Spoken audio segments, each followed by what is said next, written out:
What up, y'all? How's everybody doing tonight?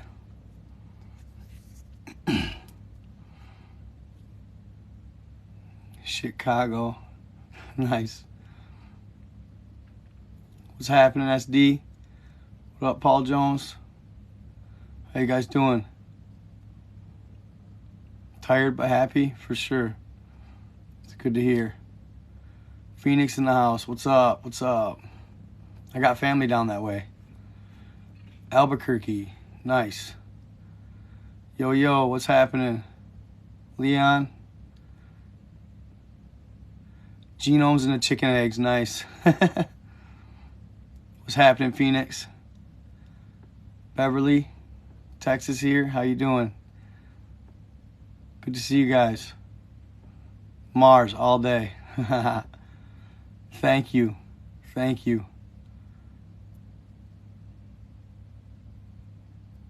Nice. Put a serial killer away for life. That's what's up. You get the penalty? Cool, bro. I appreciate that. I apologize for being late tonight.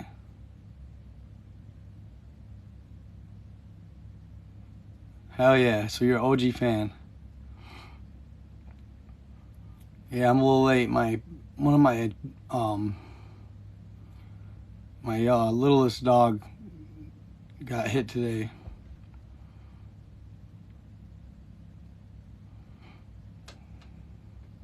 Unfortunately.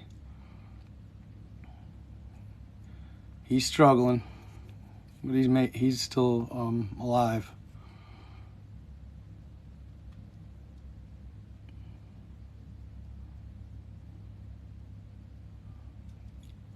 Oh yeah, I'll get you. Yeah, it's been a rough one, but I still wanted to get on and talk to you guys, let you know why I'm late and stuff. I'm still gonna obviously stay on and stuff. Talk to you guys. I think this semi that drives by fast as hell, asshole. Dude, I've been hysterical today. Swear to God. I was just making my TikToks and somebody stopped over.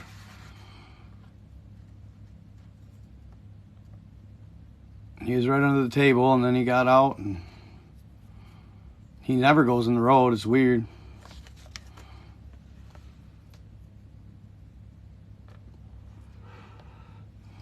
He's like 12 years old.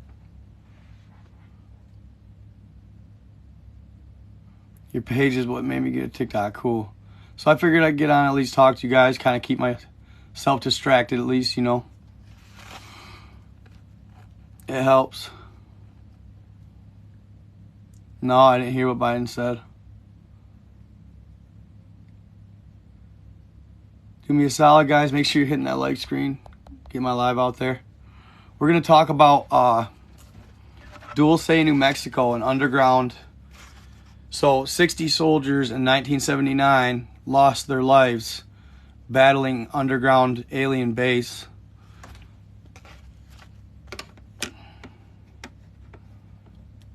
Shit, bro. I wish I had money. That reminds me, you guys, donations. I always follow whoever donates to me. So any donations are greatly appreciated. Greatly appreciated.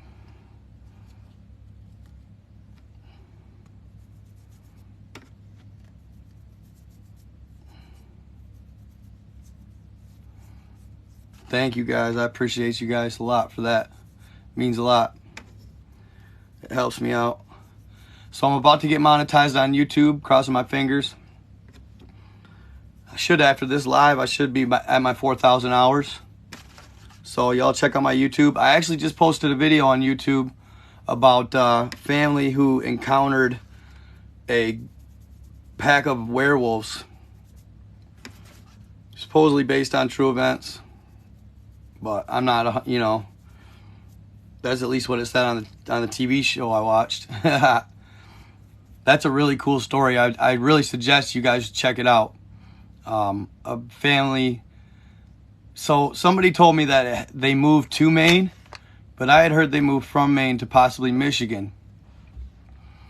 And they encounter a entire pack of werewolves. They harass them all night, etc. They kind of infringe on their territory, I think, and they end up harassing them like all night.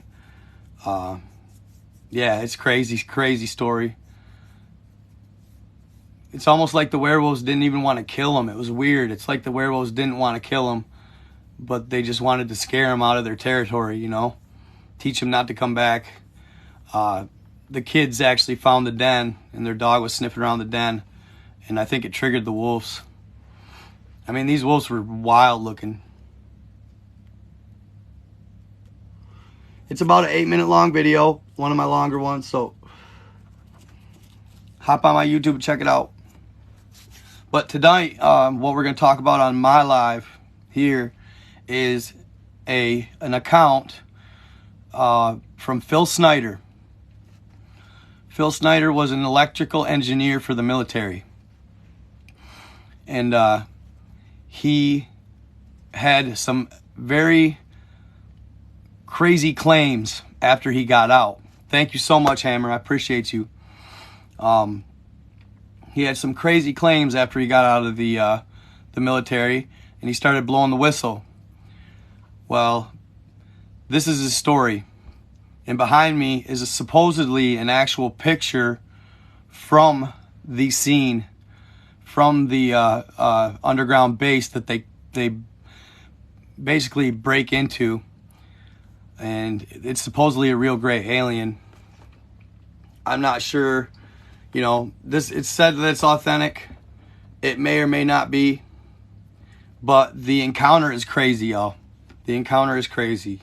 So, and the story's even better. So, I tried posting it on TikTok, and I'm also going to do part 2 of Beowulf tonight. I'm going to finish the Beowulf story that I started on my page. I was planning on posting another video, but then, you know, like I said, some happenstances. So, how Beowulf died? Yes, I am gonna go. I am gonna go over how Beowulf died as well, and Phil Snyder. Yep, Phil Snyder dies too. So make sure you're hitting that like screen, guys. Get my live out there as much as you can. I appreciate it a lot. Any donations, I follow the person that donates. So I appreciate you. Might even end up doing it in one of your videos. You never know. So if you're a creator, let's go. No, it's actually Fox Racing. Yeah, DUMBs, deep underground military bases. And they're all over the world. Thank you so much for the donations, you guys. It means everything. It means everything to me. So, fill up that like meter. If you guys don't know, when you hit the like screen, the screen, when you tap it, it'll throw your likes up to my name here. It'll fill up a like meter, and then it'll throw confetti. But this also helps push it to the For You page. Donations also help push it to the For You page. So I think donations actually matter a lot more than likes. So any donations, like I said, are greatly appreciated. I got gear coming soon. I got a business license in the making. I just applied for my IEN number today, or EIN number, excuse me, employee identification number, so I can be taxed properly. And then I'm gonna have a page on Shopify. So I'm making moves. Like I said, I'm about to be part of the YouTube partner program. So check out my YouTube, sub me. It all helps. So thank you so much. Check my Insta as well. But this is supposedly a picture from the dump that they broke into in Dulce, New Mexico. Okay? So it was 1979, right? I'm going to change my picture. Oops. I'm going to change my picture real quick, y'all. Let's see. Right here. So this is supposedly from that time period. And this is supposedly one of the drills they used to core the dumps. Okay? Pretty massive setup. But the lore says, or the theory says, that theorists say that the DUMBs actually started during the Cold War with Russia. Both parties, Russia and the US, wanted to hide their nukes.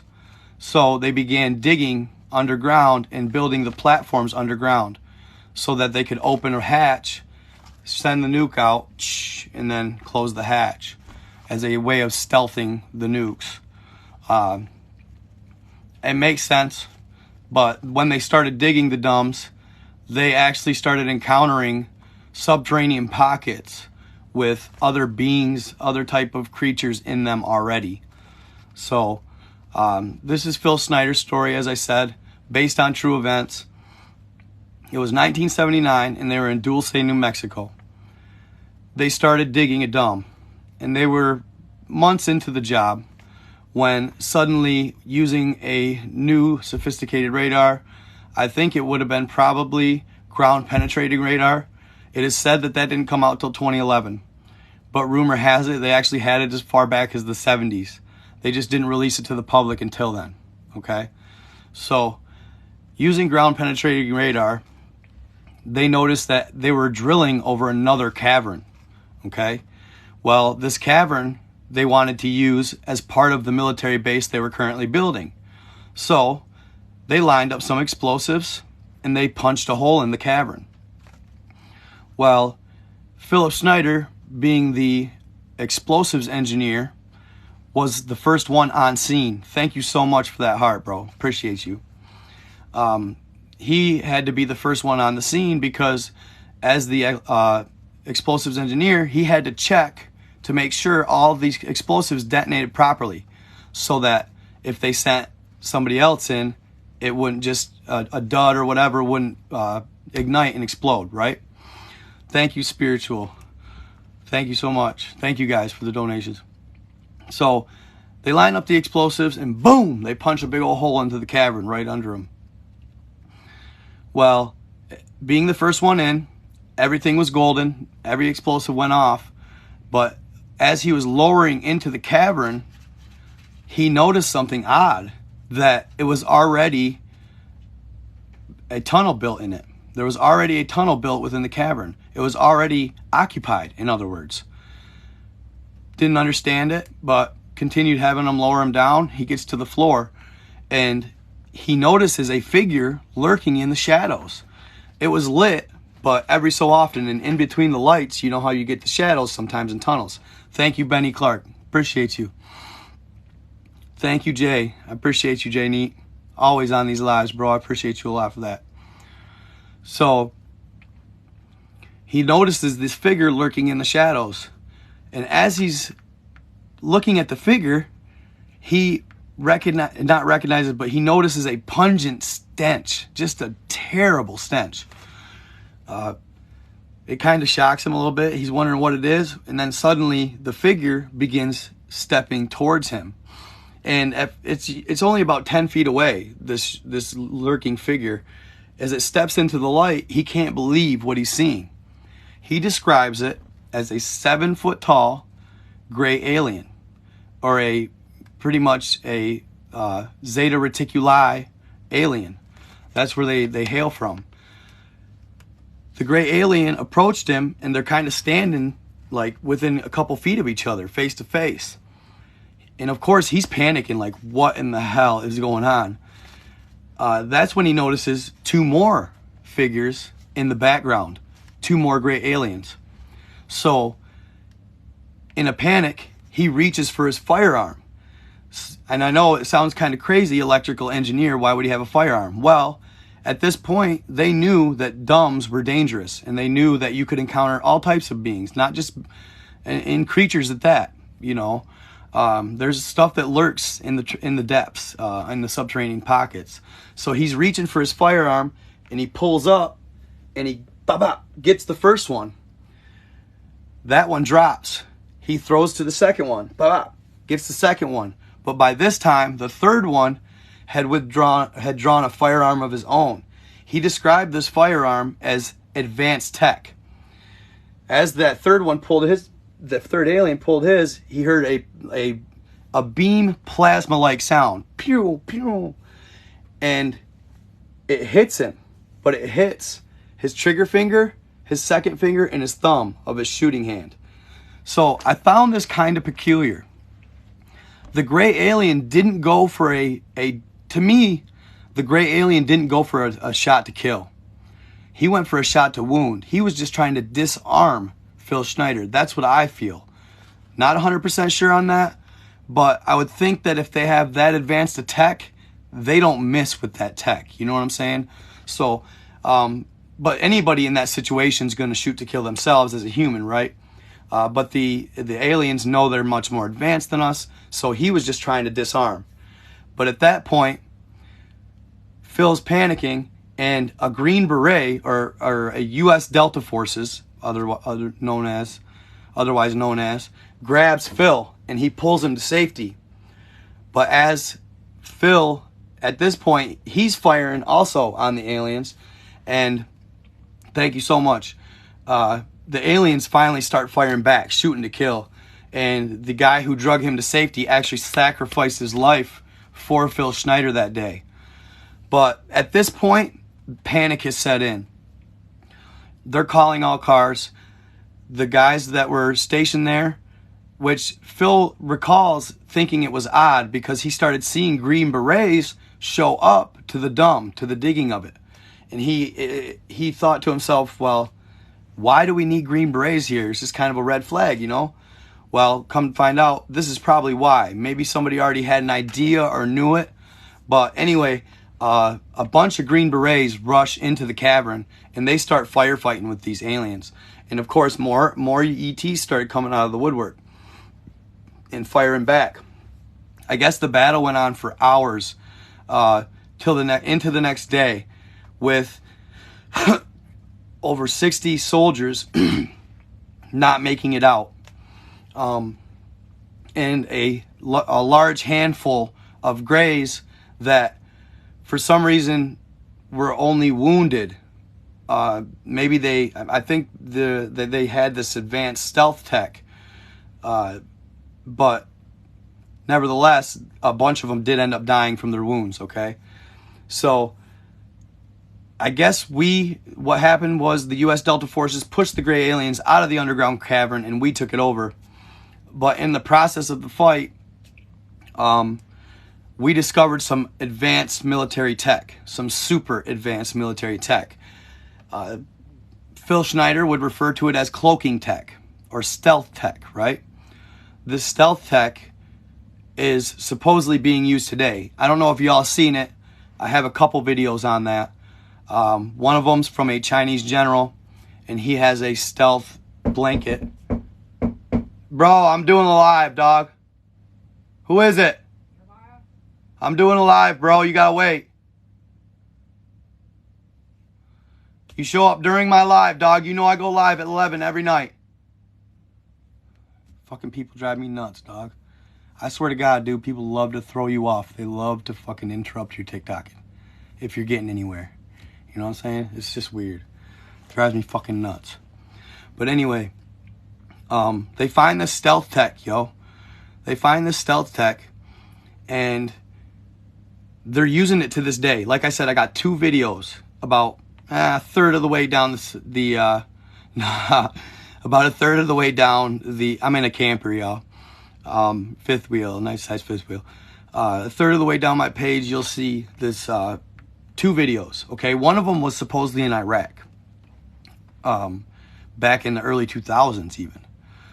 I actually shared the video, and a lot of people were hating on my videos because, oh, we don't have that tech yet. But then I actually got a number of comments from real soldiers, some real SEALs, that said, yes, we in fact do have that tech. That video is authentic. So go check it out. It shows this soldier literally running across the field of battle, going in and out of visibility. Crazy as hell. He's basically like a chameleon. He's taking the backdrop of whatever he's in front of. So, wild stuff. So, that's what we gained from him.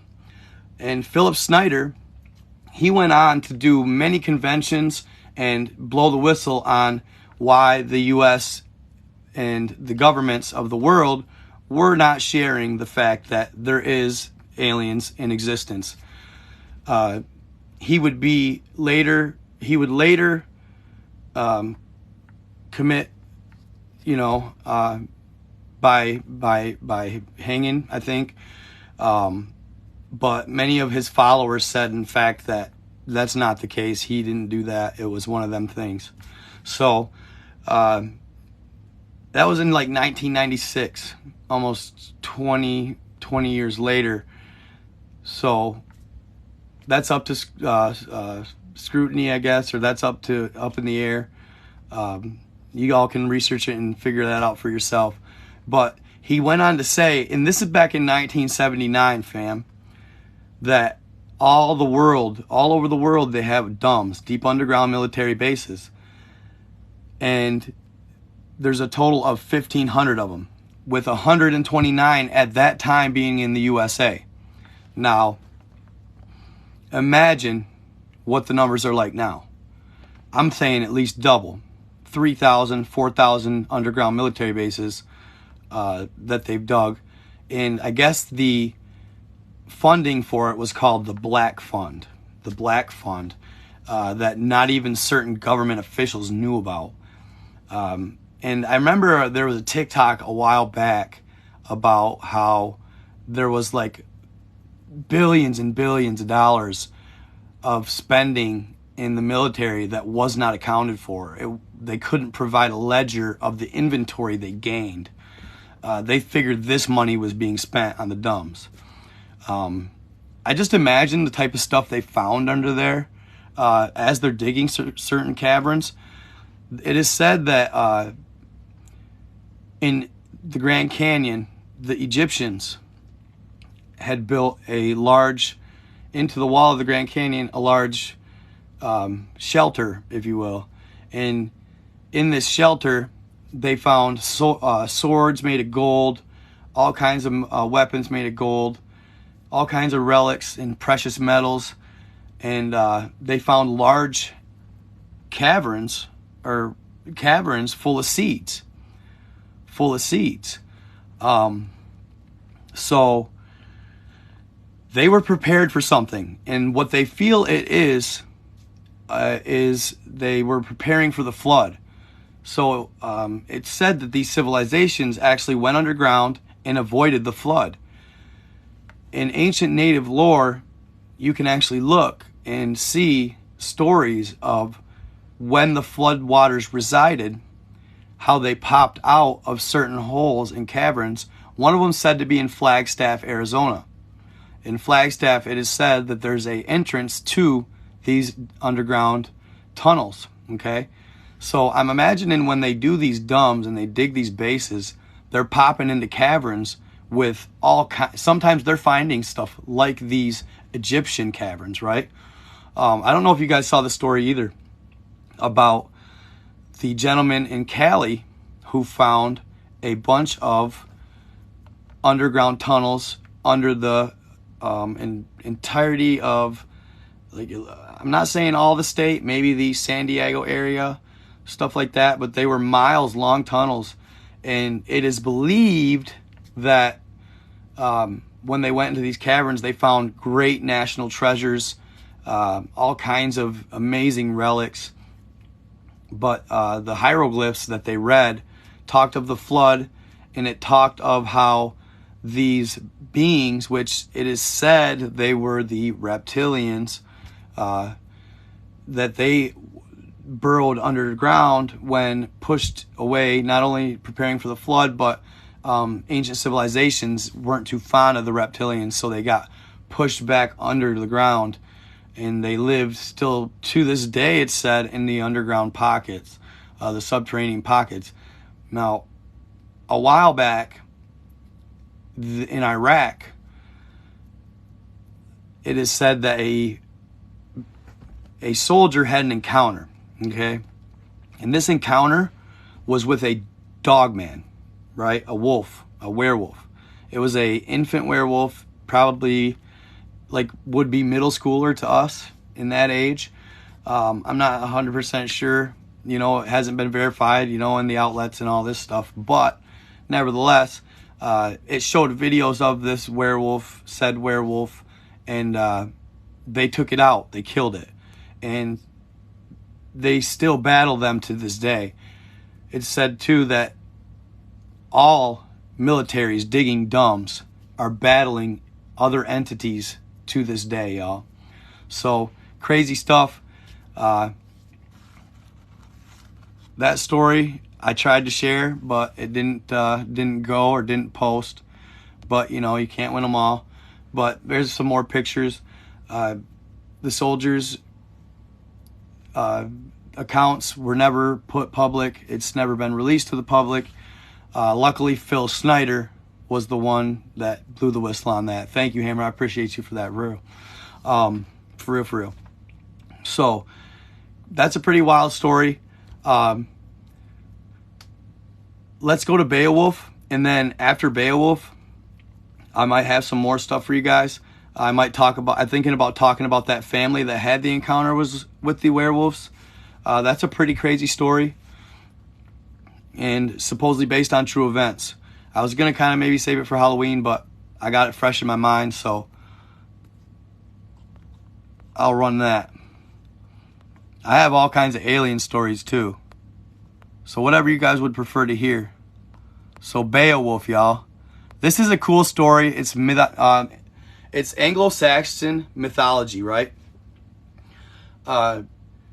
Everybody knows Beowulf. Everybody's heard of Beowulf. It was a poem written supposedly around 700 to 1,000 after death of Christ. Really cool story. You know, they say that certain folklore or mythology has some root in truth. So, pretty wild stuff. It starts out with a king named Hrothgar. The names are really weird, y'all. It starts out with a king named Hrothgar. He's a Danish warrior. Not yet a king, but a Danish warrior, right? He wins one of the greatest wars in Danish history. And as a result, he is crowned king and showered in riches. Okay? Well, as a result of these riches and gaining all this, these funds, he builds a large building, a large hall out in the marsh near the Lake of the Monsters. Okay? And in this hall, he hosts crazy parties, y'all. Crazy parties. The festivities are nonstop. Hundreds of people. Thank you, Smash and Dash. I appreciate that.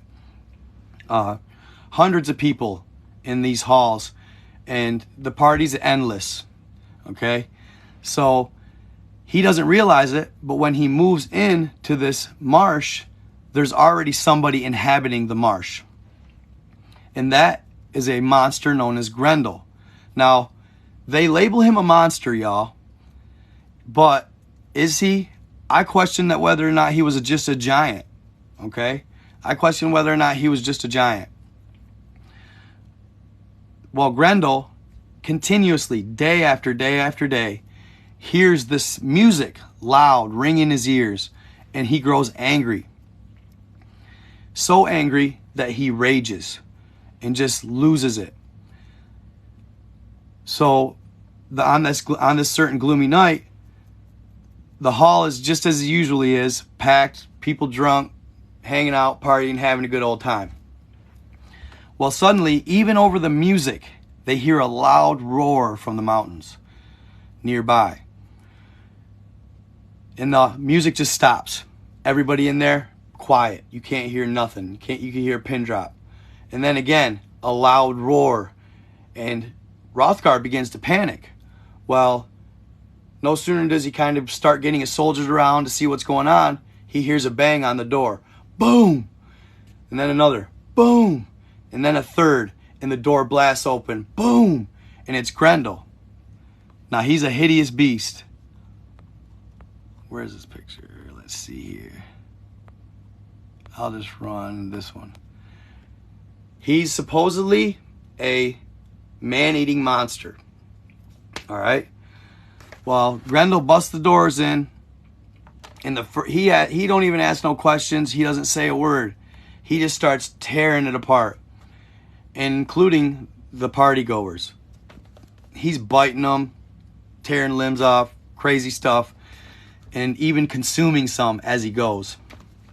So by the time he's said and done, he kills a handful of them, 70 or so, and it's just a mess, a total mess. And he just bolts after that. The soldiers don't stand a chance. They obviously had warriors there. They attacked him. It said he has the strength of 100 men. So they didn't stand a chance. He's about 15 feet tall. He's tossing them around like rag dolls. So after he bolts, Hrothgar can't believe what happened. He's in shock. Well, he cleans up. This is ancient. This is typical Norse mythology and typical Norse action. He cleans up, calls it a night, but the next day he goes right back to partying. He don't care. Sorry for your luck. Does the ceremonies for the funerals, but goes back to partying. He's a king. He ain't gonna be stopped. So for the next night, of course, Grendel hears the music playing again.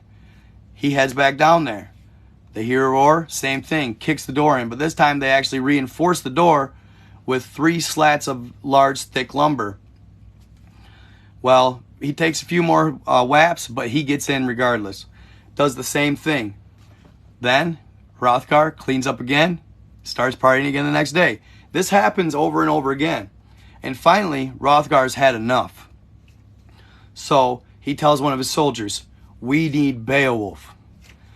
So the soldier starts riding, grabs a horse, and rides across the country to where they call them the Geats, G-E-A-T. That's Beowulf's people, where they live. Now, Hrothgar, being the king, knew Beowulf as a child. He was almost like an uncle to Beowulf. So he watched Beowulf grow up. And as of late, Beowulf had gained some notoriety because he'd slayed some sea monsters. Okay? So the soldier goes, gets Beowulf, and they, greet each other, their usual, and you guessed it, they started partying again, just to celebrate the arrival of Beowulf. But obviously this time, they knew what time it was. Beowulf was about to fight this beast.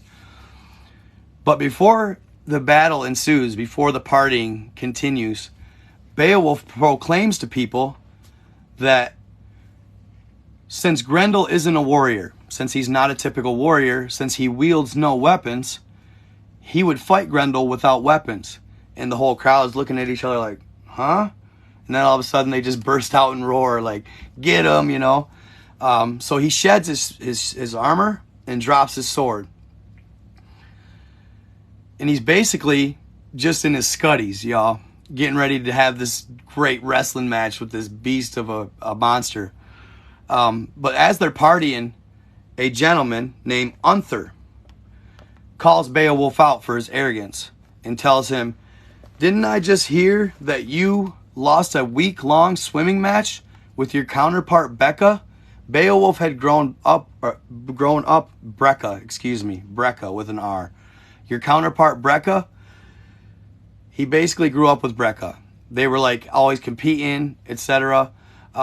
And he did not reach the goal or the finish line the same time as Brecca did.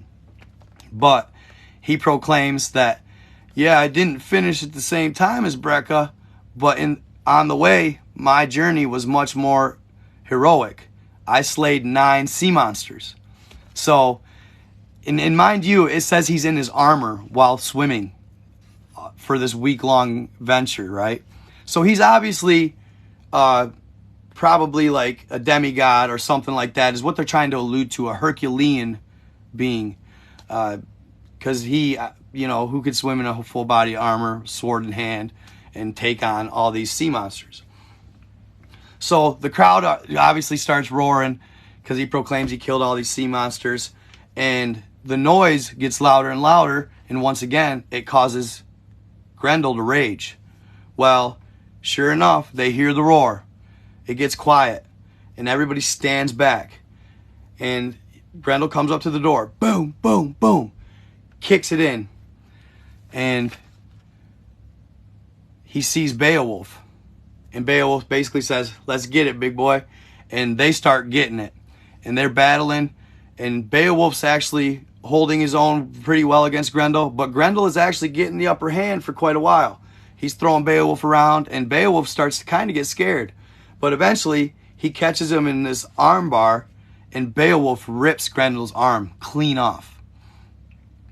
Well, this stuns Grendel. He can't believe what's happened. Usually he can just take out human beings. So Grendel bolts. He runs out back to the marshes and wants to bleed out away from everybody in peace. But he actually goes to see his mother. Grendel's mother, Ashera, helps tend Grendel's wounds, but Grendel does bleed out. So this angers her, and she's an even greater being than Grendel. She's actually supposedly an ancient Viking turned monster. She lives at the bottom of the Lake of Monsters, but she leaves and goes to the hall, gets Grendel's arm for him, and brings it back. But in the meantime, tears a few people apart, grabs the arm real quick and gets out. Doesn't stay to fight Beowulf. Well, Beowulf ain't having it. So he takes some soldiers and they track Grendel's mother, Ashera, through all kinds of dark forests. And it's said that this folklore actually was the inspiration to Lord of the Rings and Skyrim. Okay? You'll see the Lord of the Rings reference later on when he dies. But this is years later after the fact that he does all this. So they get to the Lake of Monsters and Beowulf dives in, knowing that that's where Grendel's mother is. And as he's swimming the lake, she reaches out of her cave and grabs Beowulf and pulls him into the cave. It's dry in this cave, okay? So they get in there, they're in this cavern under the lake, and they have this long conversation, but eventually begin battle. And Beowulf is fighting her, and he's losing the advantage. Back at the hall, Unther, after he defeated Grendel, Unther had given him this great sword that was supposed to be this spectacular piece and be able to slay any monster. So he's hitting Grendel's mom with this sword and it just shatters. It's a piece of crap. So he's like, oh shit, now I have no weapon. And he's hand-to-hand fighting her, and he looks over and Grendel's mom has a whole pile of treasure sitting over here, where what she had pillaged from, kings and throughout history, kings and warriors throughout history. So he spots another sword among this pile, and he grabs it and pulls it out. Well, it ends up being a special sword. It turns out that this sword, on its handle, had a picture engraved. And it was a picture engraved of the flood, the great flood that took place. And it had a bunch of Norse writing on it, which was a spell.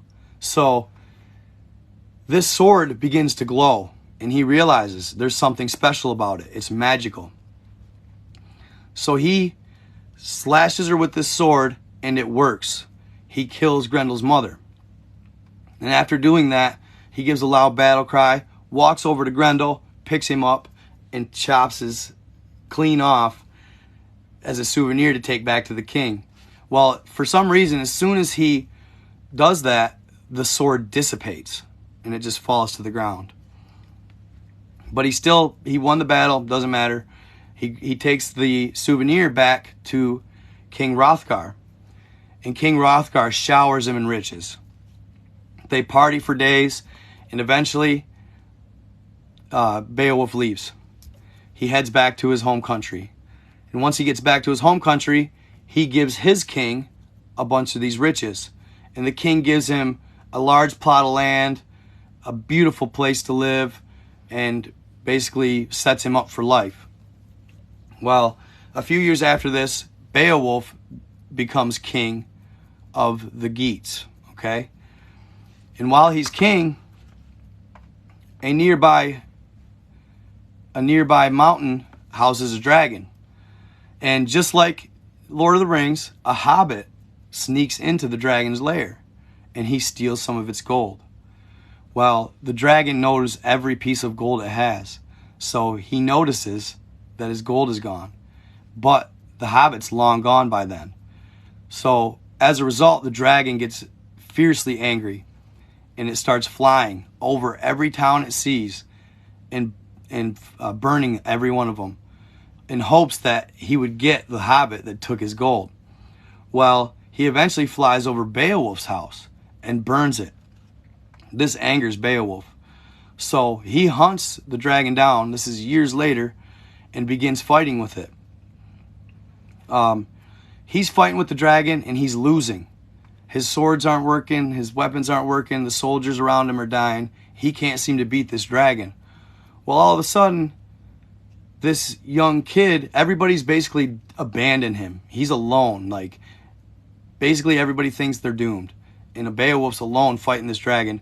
Well, this probably 10 to 12-year-old child comes up and he says he'll fight with Beowulf, right? And he's obviously like, really, kid, you know, I love the enthusiasm, but it ain't going to happen. Well, at this time, the dragon comes in while he's distracted and bites Beowulf on the neck. And while he's biting Beowulf on the neck, the kid notices a little soft spot on the dragon and sticks his dagger in. Well, come to find out, it's the dragon's weak spot. Beowulf notices it, grabs a weapon, slays the dragon. But his wounds, he eventually succumbs to. And I think what he does is he ends up making this kid, or giving this kid a weapon, or making this kid, maybe even making him king, I'm not sure. But basically that's the end of the story. That's what happens to Beowulf. He ends up dying and leaving this legacy. It makes you wonder, though, it's got to make you wonder, you know, back then, with these stories of mythology, is it possible? Is it possible that maybe they did have a hero that was extra great?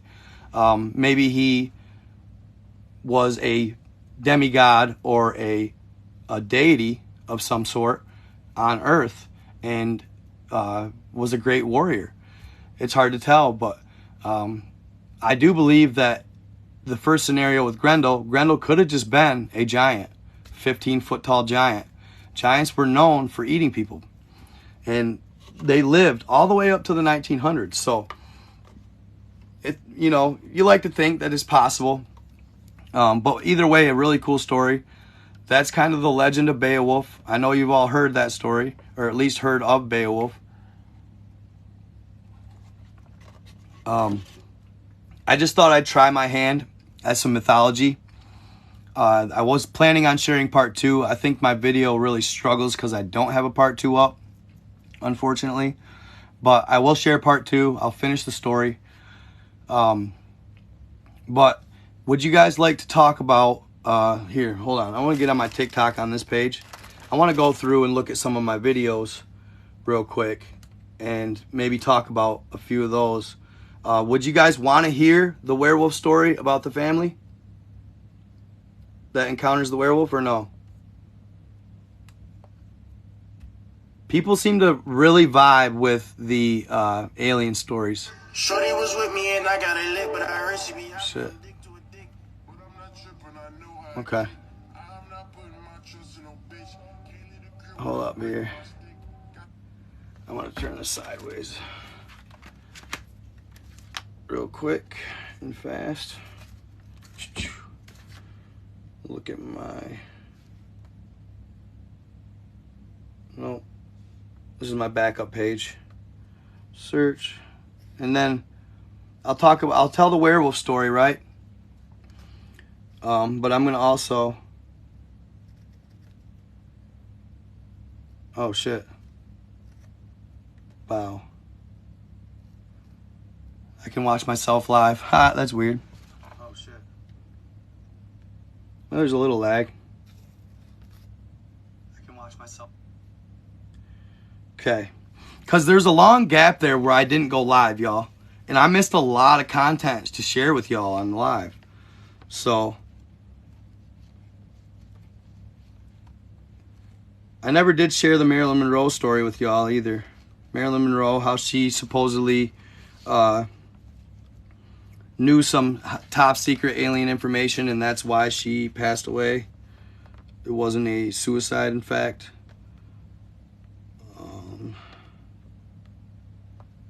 The town that got away with murder.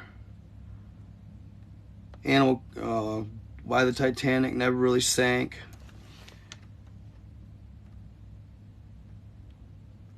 I'll share the werewolf story with you guys real quick. One of these times I'll have to, I was going to share that for Halloween, but one of these times I'll have to share a couple other stories with you, like Dyatlov Pass, genetically engineered mosquitoes. That was a crazy story. The 7 Princes of Hell.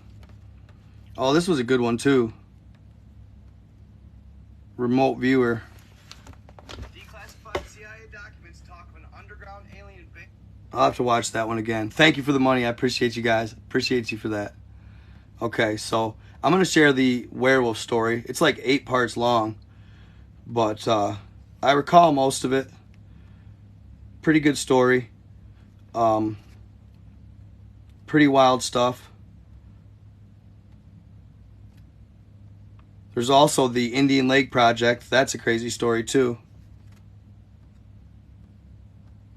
I don't know if they'd like that one to be shared though. Project Abigail. Have you guys watched Project Abigail? That's a wild story. Project Abigail has to do with Area 51. I'm gonna do Project Abigail. I'll talk about that one a little bit. Hold up here. Let me see here. I'm gonna put my earphones in real quick. I actually plan on sharing that one anyway here soon. Project Abigail's a good one.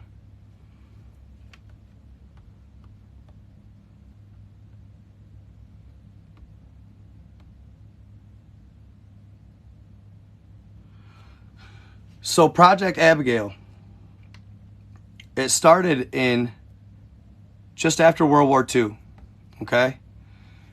In 1947, we all know what happened, the Roswell crash, right? Well, after Roswell crashed, supposedly 3 of those alien beings actually lived after the Roswell crash. So they made Area 51. That's when Area 51 actually got established, was after Roswell, okay? Well, rumors started flowing shortly thereafter, and reporters heard about Area 51 and what was contained there. They heard the flying saucers were there, and flying saucers that were reverse engineered that actually worked. So obviously they were curious.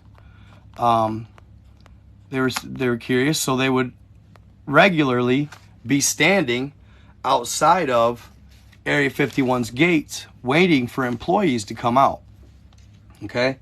So these employees would oftentimes interview with them, right? And mind you, this is back in the 50s, so different time, different place.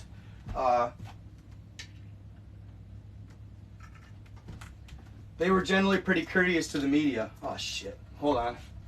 I'm just grabbing some water, guys.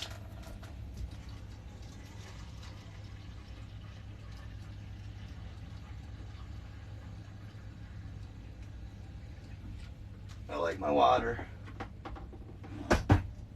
Hold on here. I'll be back in 2 seconds. 2 seconds, y'all. Sorry.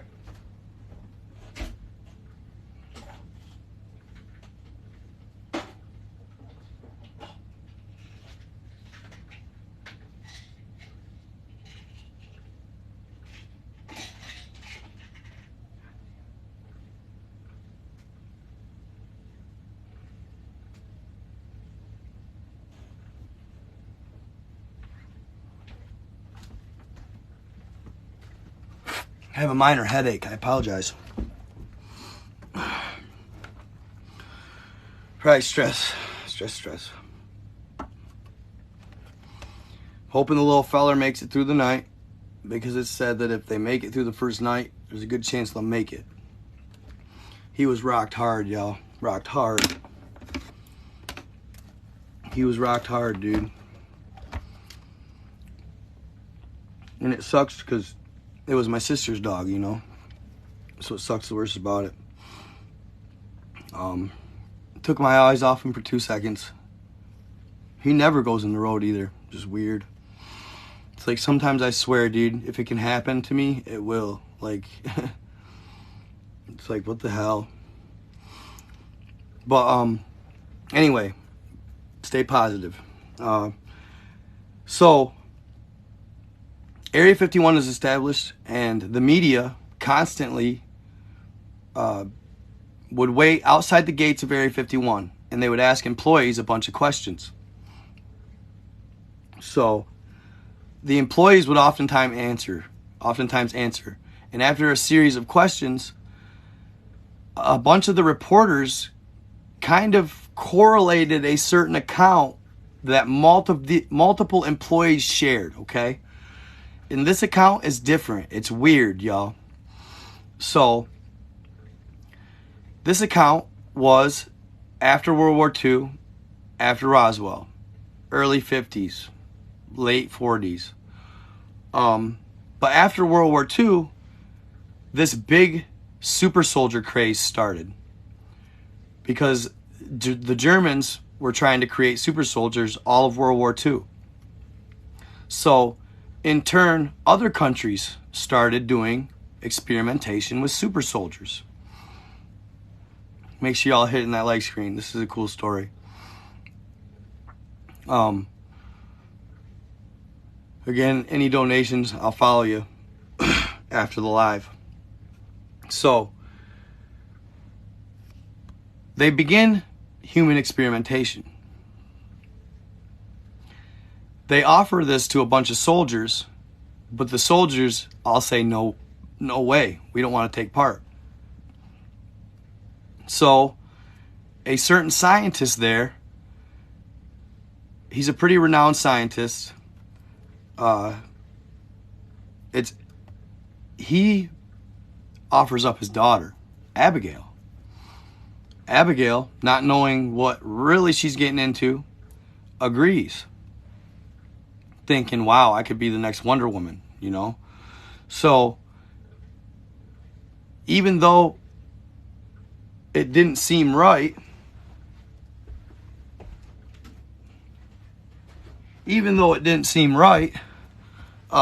the other scientists went ahead with it. Hey, what up, Tattoo Bill? What's up, my guy? I appreciate you, bro. I was wondering if you was here. And afterwards, you guys, I'll give you my Facebook. At the end of this live, I'll give you my real name. Y'all can add me on Facebook if you want. Check me out on a more personal level if you want to. I don't really share much on my Facebook. I'm not on it very often, but you can check me out. What I'm about. So, Abigail volunteers. They begin the experimentations right away.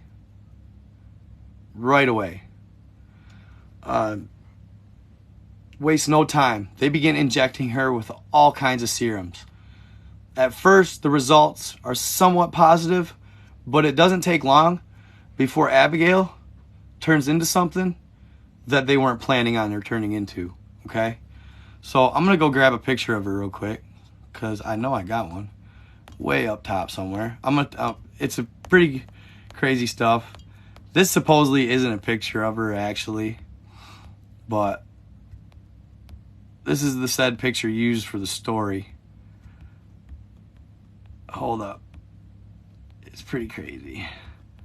I tried sharing the story again on my other page. They weren't having it. So, I think it's a little too graphic or something. Oh. Where's she at? Where are you at, Abigail?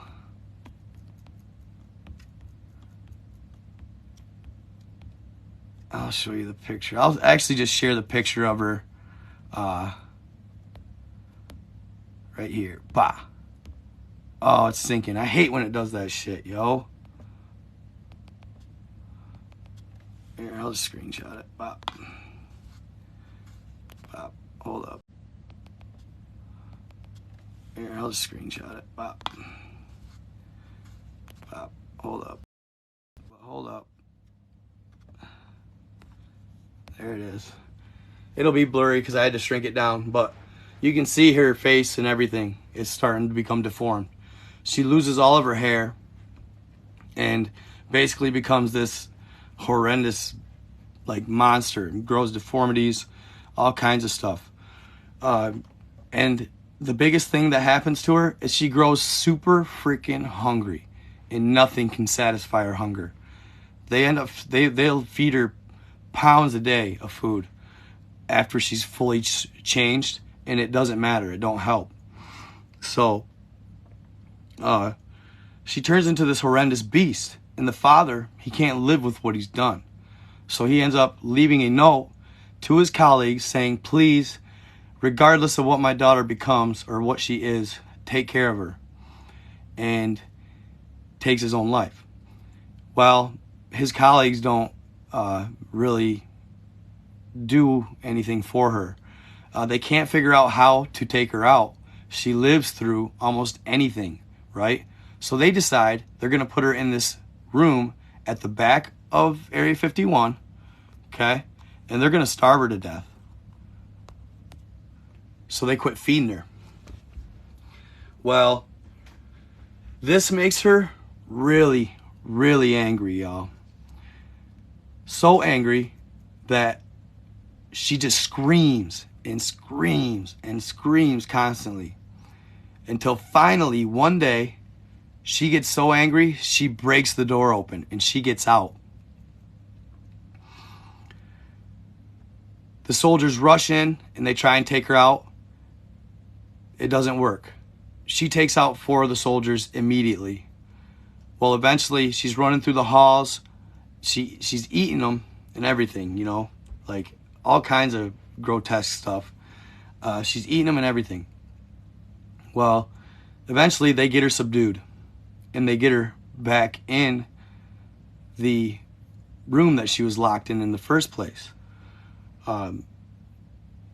She eventually, I've heard, there's 2 different stories, okay? Supposedly, rumor has it, if you go to Area 51, you can still hear Abigail's screams to this day. Constantly screaming, right? And then there's another story where she did actually break out eventually, okay? Nobody knows where she went. I know there's a folklore, the Headless Mountain in Arizona. So there's a theory that maybe she beelined down to Arizona and now resides in the mountains. And she takes out campers, hikers, etc. So pretty much it made her immortal. She lives forever, and she is super strong and etc., but she's uncontrollable, okay? She can't be controlled. So she actually, they scrubbed the superhuman project. They scrubbed the human testing for the project, and it's no longer in service to this day. But as you know, they're creating chimeras, mixing the blood of humans with pigs, monkeys, you name it. And like I said in a previous live, that dates back to ancient history, y'all. Those do. So, pretty crazy story. Whether it's true or not, you know, that's at your discretion. I share them. I share what I find, and whether you believe it's true is up to you. Thank you, big guy.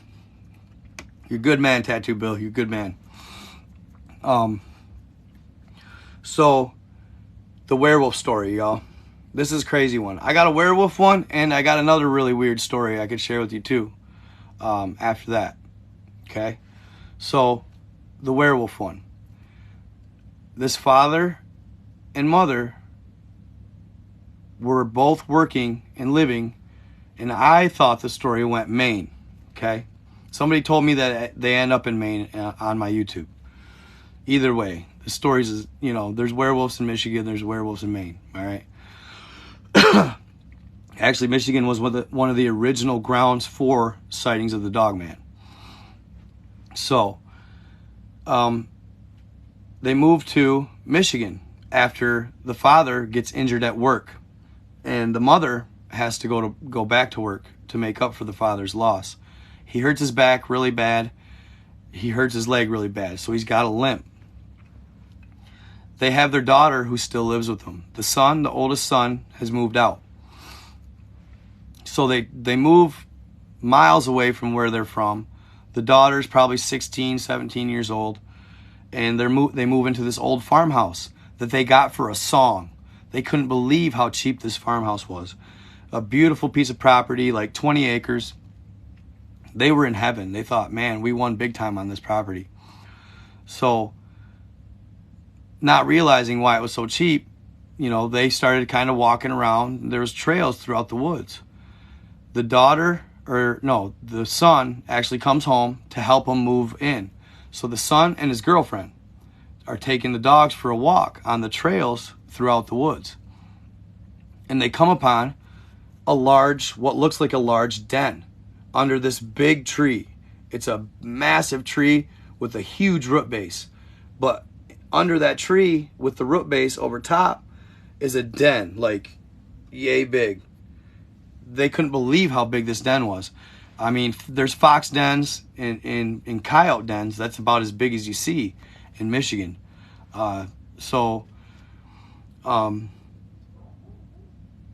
it, Duke. So they see this den, and the dog starts sniffing around it and kind of freaking out, like, what the heck is that? You know, he's freaking out as he's smelling around this den, and he kind of is at the end of his leash wanting to go in there. And they're like, what the hell? No, get back here. So they pull him back, and they're kind of weirded out by it, so they head home. Well, later that night, and just to know, well, later that night, anyway, I'll tell this later. Later that night, the mother and the father are sitting on the front porch. And over that woods where they seen the den, they see a bunch of flashing lights. They don't understand what it's about. They see these lights just going off. They illuminate and then they dim. Illuminate and then they dim. Wondering what it is, the father calls the son and says, hey, you know, come out here, check out those lights. And they're both looking at him in just awe. They don't really know what the hell's going on. So they decide, well, let's go take a look and see what it is. So they grab some flashlights and they start making their way out there. As they're making their way out there, the lights are still going off. And all of a sudden, the father, as they get closer, steps on a branch, snaps it. The lights shut down. And they're like, what the fuck? They start hearing stuff, you know, rumbling through the brush. And, of course, one of their flashlights goes out. Not sure if the father's or the son's. So they only got one flashlight. And they're flashing around at these noises, trying to see what it is, but they're only catching glimpses of whatever it is. It's ducking back behind the trees every time they flash the flashlight at it. Whatever it is, it's really fast. They got bright eyes. They don't really understand what they are. So they're kind of freaking out. But eventually, it scares them so much, the dad says, let's just turn back. And they head back home. Well, the next morning, everything's normal. The son takes off. The day goes fine. And all of a sudden, the next night, the father spots something flash, like a black streak flash across the pasture. There's a pasture out back. And normally, and it's the other neighbor's property. It's not their animals. But there's normally sheep in there.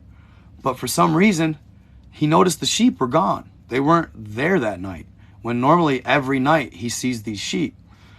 Well, he's kind of looking around, peculiar, and he sees something flash. Well, he grabs his flashlight and he flashes out there.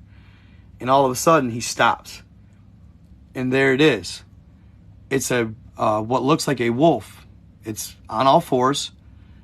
And he's kind of took aback, like, whoa, what the hell? Well, suddenly, this wolf growls at him, and it literally stands up. He figures it's about 6'5", 6 feet in height.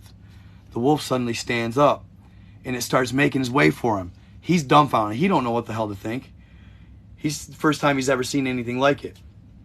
So remember, he's limping. He's actually injured. So he limps back to the wife and tries to start grabbing her out of the chair, because what they do every night is sit on the front porch, enjoy a coffee and kind of go over what happened during the day, how are things going. It's their little solace for all the stress that they've had lately.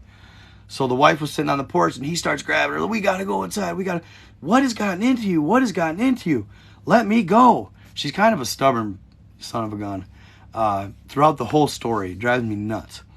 But finally, he turns, and they're like right on top of the house at this point. There's like 3 or 4 of them. And he flashes the flashlight, and she spots what he's seeing. Oh, shit. They get inside. And they continue to watch, and they realize there's about 5 or 6 of them. And they literally are outside looking into the house, looking in the windows, running around. They can hear him on the roof.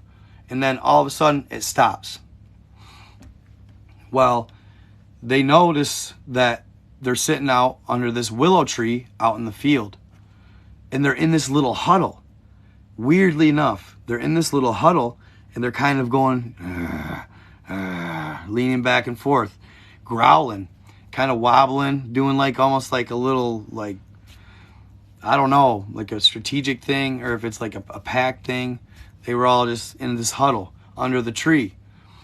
And the father, who is a hunter, well, the wife hates guns, right? So at the beginning of the story, when they're moving in, she makes the father put all of his guns out in the barn. So him and his son build this lockbox, and they lock them up, and they put them up in the loft in the barn. So the whole time, dude has no guns because his wife doesn't like guns, yo. So he puts them in the barn. Fuck too. You know what I'm saying? Deal with it, you know, in my life, in my world. So he decides, the daughter's sleeping this whole time. The daughter's sleeping at this point. So the wife goes upstairs to check on the daughter, lock all the windows, make sure everything's kosher. So dad gets this bright idea to make a beeline for the barn. Not a good idea. He's running, or he opens the door and starts wobbling, and one of the wolves, I mean, they got him. They instantly notice him. And it stands up, and literally, they start coming for him. Well, he has this motion light on this lamppost outside, and this motion light kicks on over him as the wolves are about to attack him. For some reason, these wolves won't come in the light. They stay on the outside of the circle of the light that's illuminating him. He notices this. He's like, holy shit. So they're kind of standing around the light, and he sees a gap in their movement, bolts back to the house. They just barely miss him. This is what makes me think the wolves, though, didn't really want to kill this family. The wolves did not want to kill him. Otherwise, they would have just stayed around that light and waited for him to step out of it and took him out. So at this point, I'm like, okay, maybe the wolves don't want to kill him. Maybe they just want to scare him. But nevertheless, the whole time you're thinking, well, holy shit, this guy's going to die. But he makes it back into the house, slams the door. The wife comes downstairs and yells at him because the deal was they would stay inside and wait it out. Well, before all this, the first time they went inside, they called the police. Note this.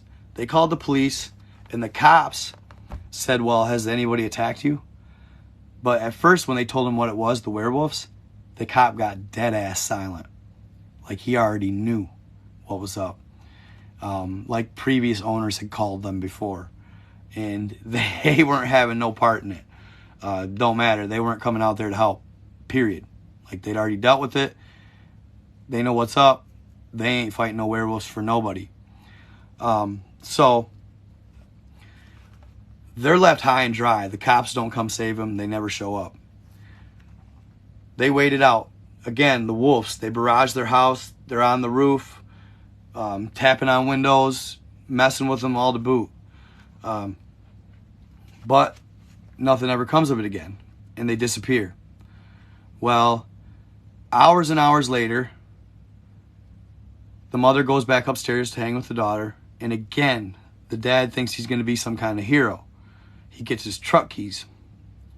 He thinks he's going to go get in his truck, drive off, save the day.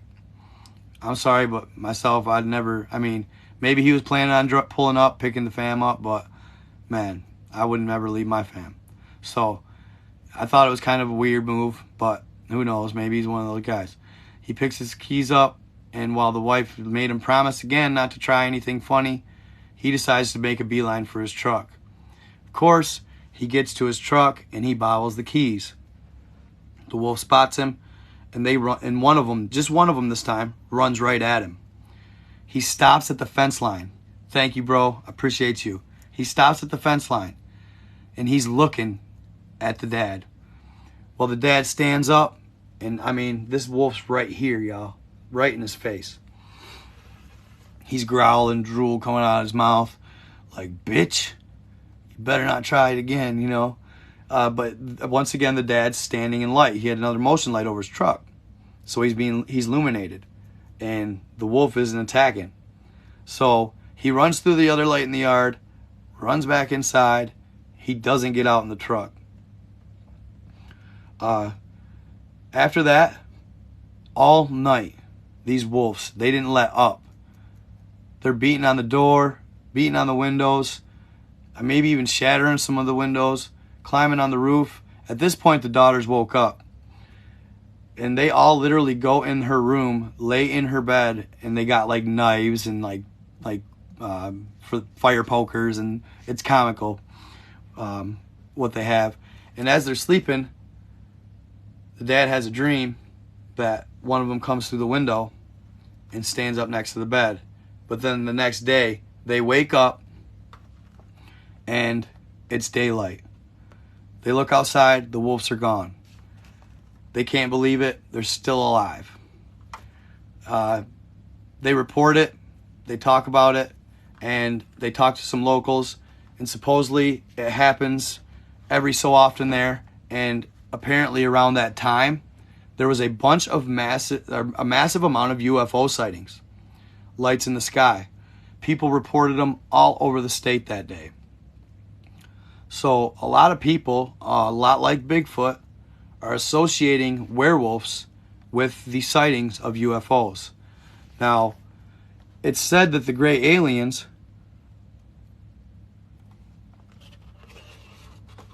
after Roswell, like I said, some of the 3 of them lived.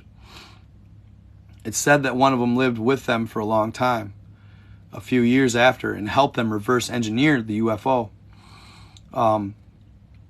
In the process of the crash, the communication systems went down, and this gray alien helped, or was working to repair it so he could contact his home.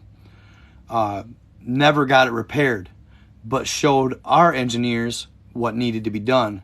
This alien eventually died after 2 or 3 years on Earth, just due to different atmospheric conditions, different oxygen levels, etc. So after this ET dies from the Zeta Reticuli system, the U.S. scientists figure out and fix the communication system, and they actually contact the aliens in the Zeta Reticuli system. They formed some sort of communication pattern with like Morse code style patterns, and they talk, and eventually they call and let them know. They basically tell the Zeta Reticuli aliens that they have 3 dead or 4 dead here, and maybe they need to come pick them up. Oh, side note. Supposedly on Roswell, the day of Roswell, there were 2 crashes that day. The second one, all the beings died, and it crashed quite a ways further away than the Roswell saucer did. Now, my thought on that is they both got shot down by our military in anti-aircraft rounds. They seen something, an anomaly flying over the United States, and decided to use their anti-aircraft weaponry, and they both got shot down by these weapons. But after contacting the Zeta Reticuli, they come and they want to meet with our president.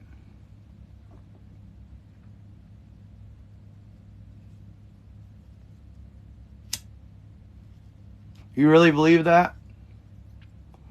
You really believe we don't have aliens in our captivity? That's good.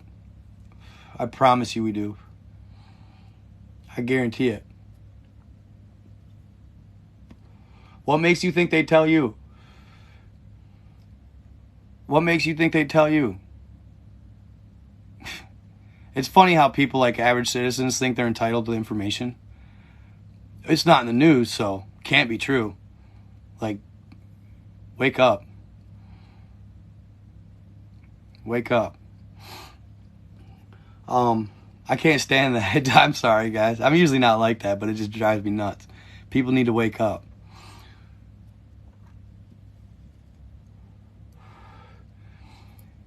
SCP Foundation? That shit true. Bet. So, supposedly, not all of them, but a lot of SCPs are true. Bigfoot was originally an SCP.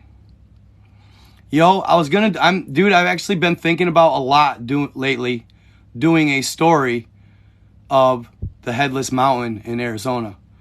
That's actually to protect a certain treasure, if I recall. What treasure is that?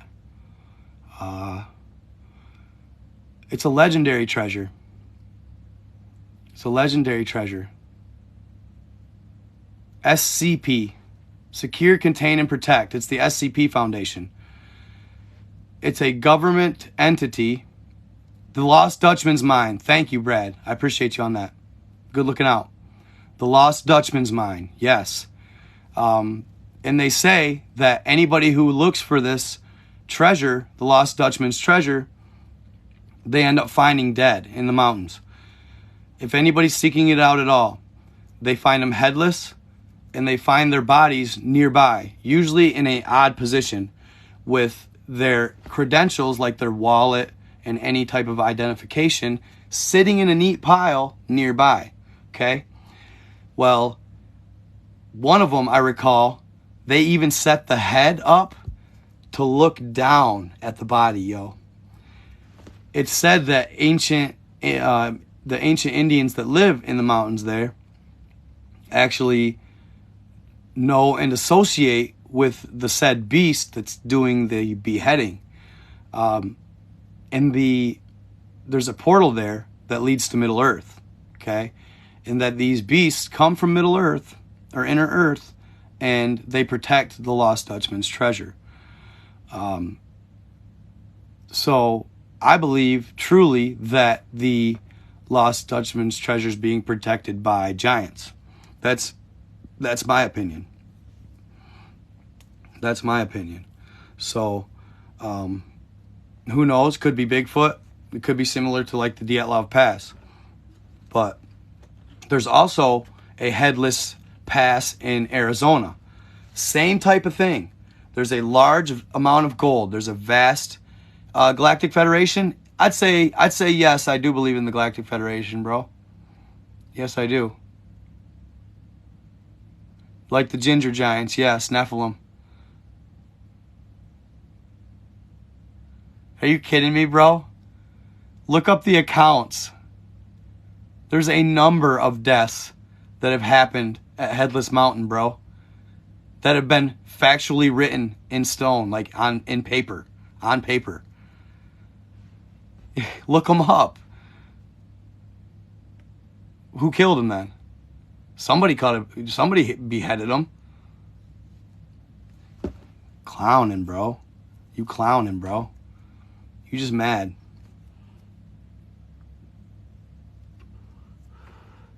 Read the stories, dog. All of them explained, yeah, by what? The government? You gullible, bro. You gullible. Sorry, but you are. You're gullible.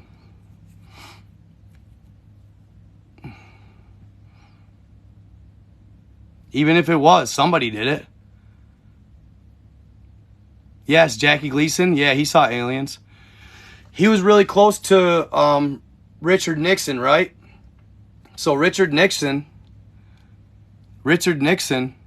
actually was really close with Jackie Gleason, and This later was leaked by Jackie Gleason's wife.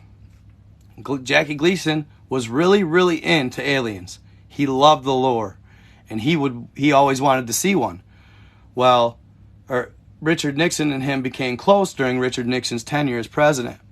And Jackie Gleason tells a story of when Richard Nixon pulls up in a blacked out, windows tinted limo.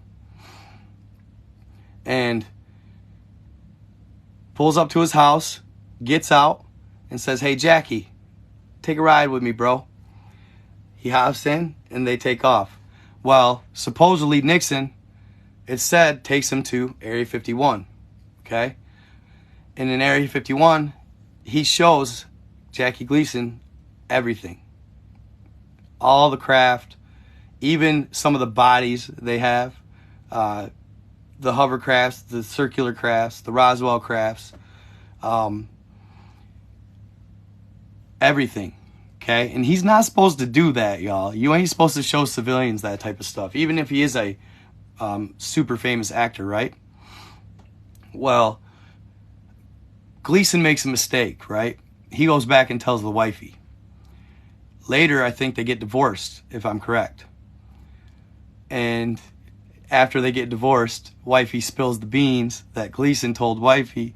Well, Nixon told him not to even tell old girl because, you know, he knows what up. You know what I mean? But anyway, after the divorce, she cries wolf on him. And Nixon ends up getting in a bunch of trouble by the military for it. It didn't have... It could have had to do with Watergate. I've never really thought about that. But I do believe Nixon may have been framed for Watergate and what went on there. So, you never know. You never know. But, yeah, crazy stuff. Kind of like, this kind of goes in hand with the Marilyn Monroe story, right? So, Marilyn Monroe was dating both Robert and John Kennedy, right? And she obviously liked John more. I mean, he's the president. I mean, what more game do you need, right? So she liked John more, but I think probably to make John jealous, she started hanging with Robert. But this was actually led out by, he made the show about the spacecraft phenomena, extraterrestrial phenomena. It's on Netflix. What's his name? He wears the glasses. He's the conspiracy theorist. He's a pretty renowned conspiracy theorist. Let me see. I could do the sea monster in the sub here. The sea monster in the sub. Bro, I was looking at Google Earth the other day, y'all. You should see all the stuff I found. Stephen Greer. Stephen Greer, right? Stephen Greer. He made he made a movie that was really popular on Netflix. Alien movie. No! Knock it off. Dookie. Yeah, so let me see what the unacknowledged, bro. Yes, you guys are the best, man. My commenters always know the answer. I love it. You guys help me all the time. I can't remember, I don't like sounding arrogant by saying I can't know it all, because nobody can know it all, right? But I appreciate the help you guys give me, so I appreciate that. I will, dude, I might even, what I should do is, I might even do a video on the Project Blue Books. But those shows were great. All right, pro. Appreciate you, Bubba. Appreciate you, bro. Good stopping out. I'll be back on tomorrow at 11, so thank you. And Tattoo Bill, good looking out on that, bro.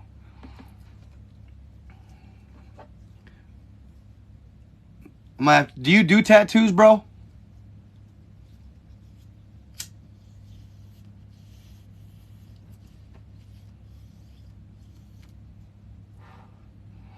Too bad TikTok wasn't more, green friendly, right?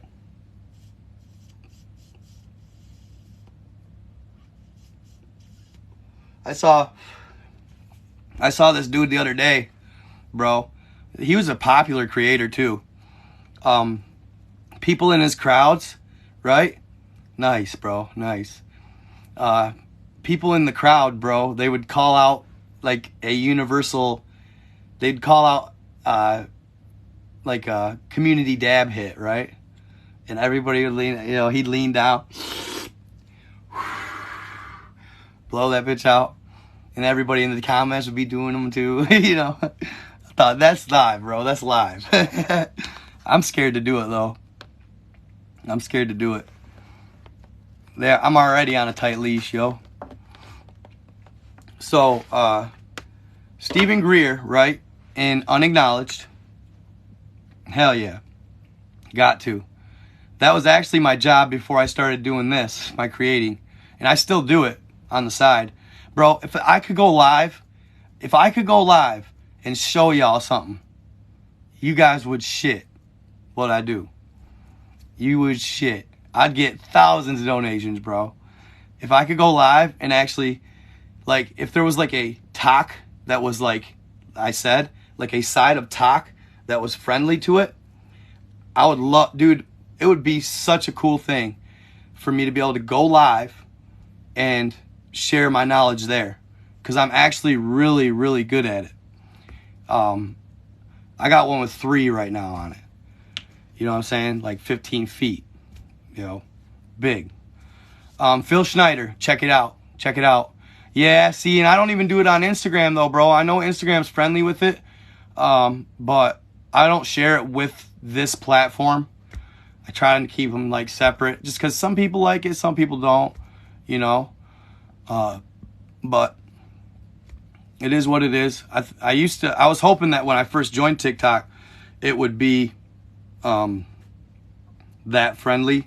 And that's why I think they've always held a little something against me on here, is because some of the videos I shared early on, they got violated for being that.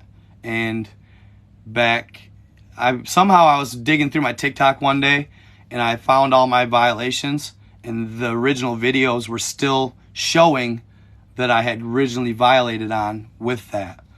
So I think I get a little, like, certain people are probably cool with it on the talk, while others aren't so cool with it. So maybe somebody that isn't kind of gets me a little bit for it. But yeah, no, Project Blue Book's absolutely true. I should do a couple of those stories. Do you guys remember the one where the main character in Project Blue Book, the scientist, right? That's played by he's a pretty good actor. I actually like that actor a lot. Dr. Alan Hynek, right? Dr. Alan Hynek.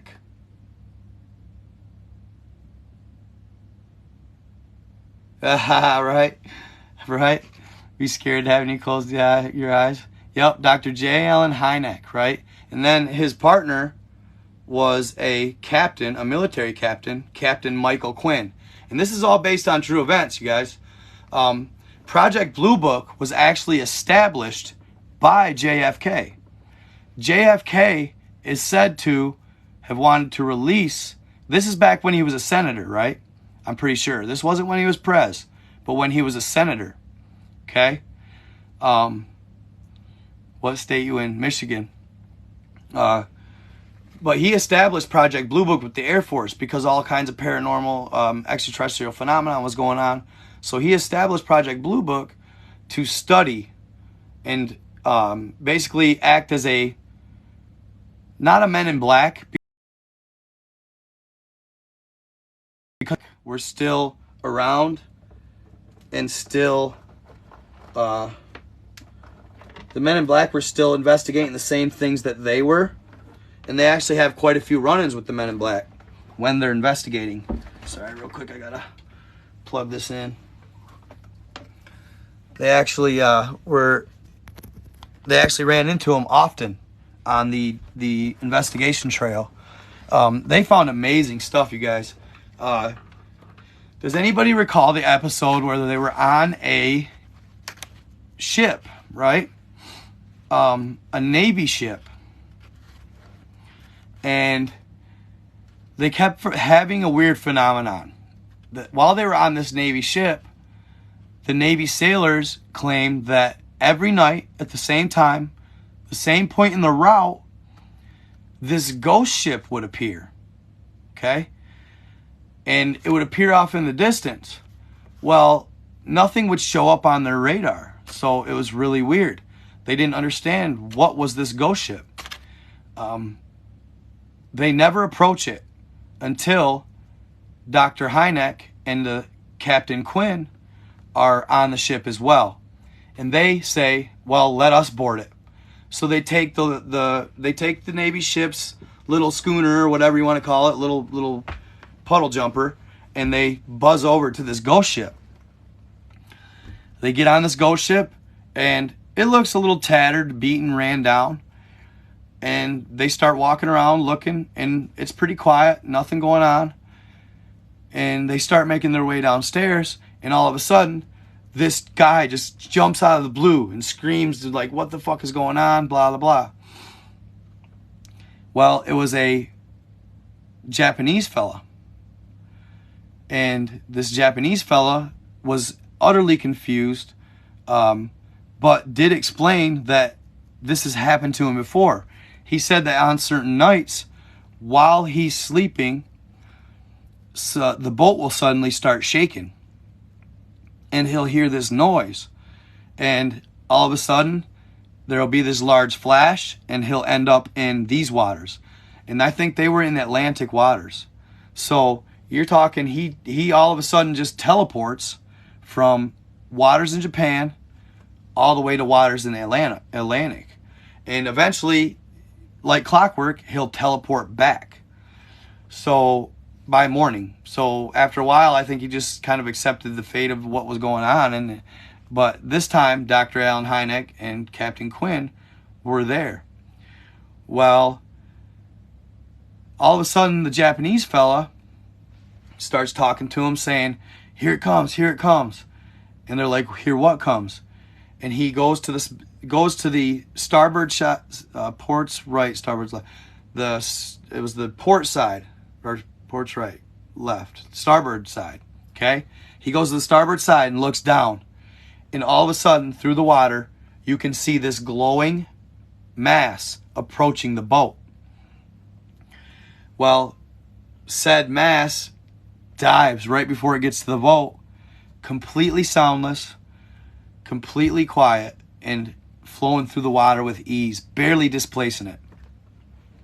It's a ship. It's a spaceship, and it dives under the boat, and they go to the other side and look down, and there it is, and it's heading towards the ship. Well, they start panicking, thinking it's an enemy submarine. Like back then, they didn't realize what technology was, so they thought, the Germans were creating crazy tech. The Russians, all them were creating wild tech. And they figured it was an enemy sub. So they hop in the boat, they skeet back to the ship, and they try warning the captain, and they never see the anomaly. The anomaly just dives, right? Well, suddenly the radar starts going off and blipping. And it's blipping these massive entities way at the bottom of the ocean floor. And they're just down there chilling. They don't have them locked on. They don't have them missile ready to fire on or anything. But the captain of the ship says, no, get ready to fire. No questions asked. We don't care. We're firing on them. Well, Captain Quinn and Hynek plead with him not to, because obviously these entities were not attacking the ship. They were just down there minding their business. So they figured until they locked on, there should be no quarrel. But the captain refuses, but the captain of the ship refuses, but Captain Quinn, he runs down to the bottom of the ship, and he obviously knows where everything is already. gets in this little pod, this little submarine style pod on the ship. Captain Quinn hops in. Hynek pleads with him not to, and he launches, heading down. He wants to see for himself, because he's been the skeptic the whole show. Captain Quinn has been the skeptic the whole show. He won't admit the aliens are real. He will not admit they're real. He thinks it's a hoax. He thinks it's just people being people. And but Hynek, on the other hand, is at least keeping an open mind. At this point in the story, he's buying aliens.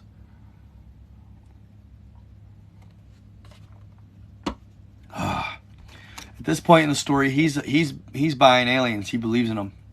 Captain Quinn's still suspect, so he's like, I'm sick of it. I got to see for myself. I'm sick of it. I want to go see. And he thought that launching the pod among the aliens would stop the captain of the ship from sending the missiles down. Well, they warn him and they warn him, and finally the captain says, lock on. I don't give a shit. He shouldn't have went down there. Get ready to fire.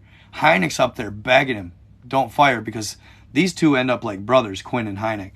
They end up really close throughout the story. Well, he does not listen to Hynek, and sure enough, the captain fires these missiles down there at the said aliens. But as Captain Quinn is pulling up, his eyes get wide, and he can't believe what he's seeing. These large craft, these large alien craft are at the bottom of the ocean, and they're just navigating the waters peacefully, no big deal, minding their own business. But they're in front of this large, circular, like, light entity.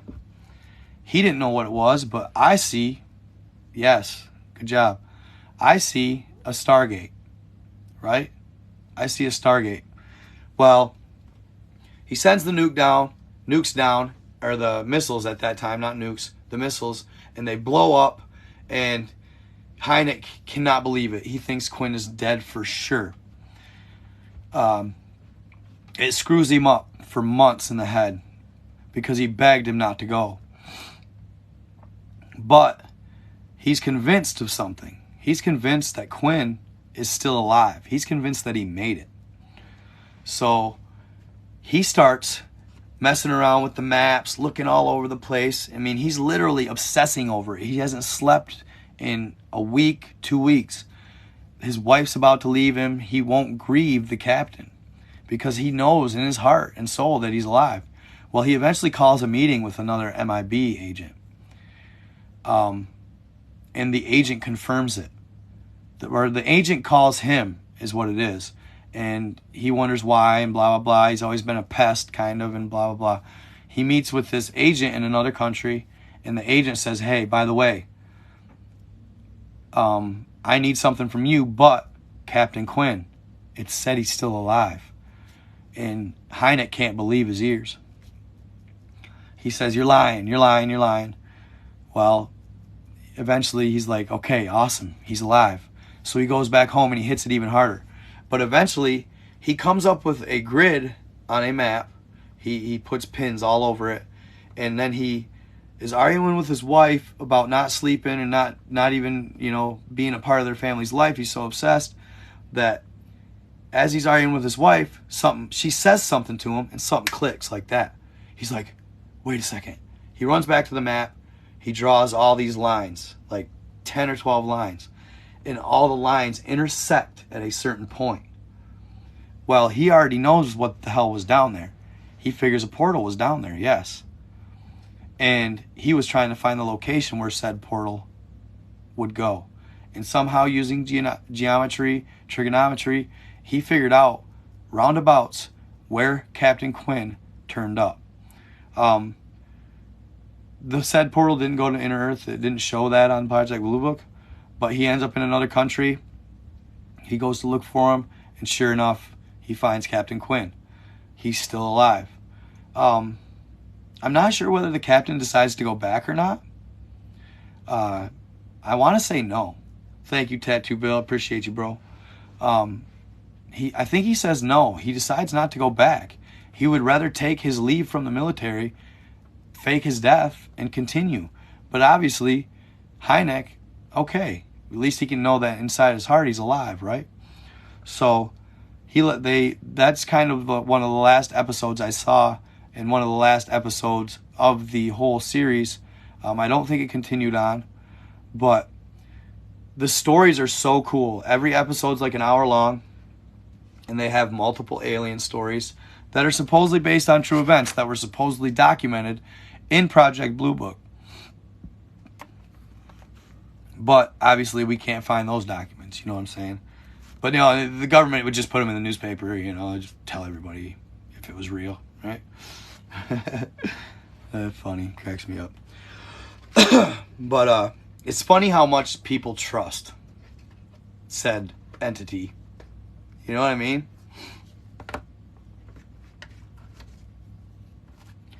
Yeah, I will agree with that.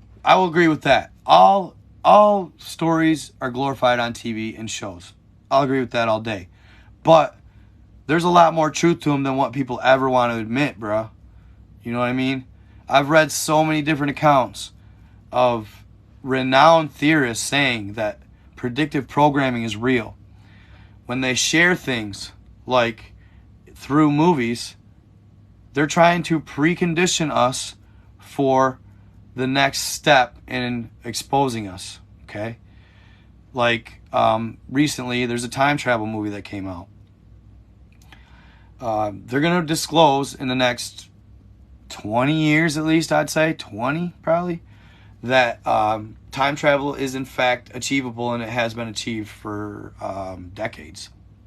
Time travel has been achieved. So, that's what they do, you know. It does, and ever since I learned that, I watch every movie and I'm like, could it be? You know, could it be? It kind of is a blessing and a curse at the same time, because you're woke, but you're like, now you're questioning everything, bruh. You know, like, really, like King Kong and Godzilla now, you know what I mean? Could the Titans be real? I mean, I'm telling you. I found a picture in Lake Michigan of something in the water that was creating a massive wake. And usually you see a little boat. I know, but why can't they be, bro? If giants are real, why can't Titans be? You know what I mean? Yeah, I feel that as far as disclosure goes, the Gov should be telling us that information from the jump. When they find it, we should hear it. Period. I think that in our lifetime as human beings, if we had been exposed to the truth from the get-go, our species could be much different than it is now. Meaning that if we knew, as they knew, how much advanced tech they have found and how much info and stuff that they know, if we had been disclosed this information, we would know our potential. We wouldn't be living here. We'd be living here thinking, okay, if the giants can build pyramids, so can we. If the giants can build flying saucers that are anti-gravity, so can we. You know what I'm saying? I think that it would give people a sense of life, or not life, but pride. Give people a sense of confidence, if you will. Like, hey, if they did it, we can do it. If they built monuments all throughout the earth, then we can do it. You know what I mean? So, oh, okay, I can dig it.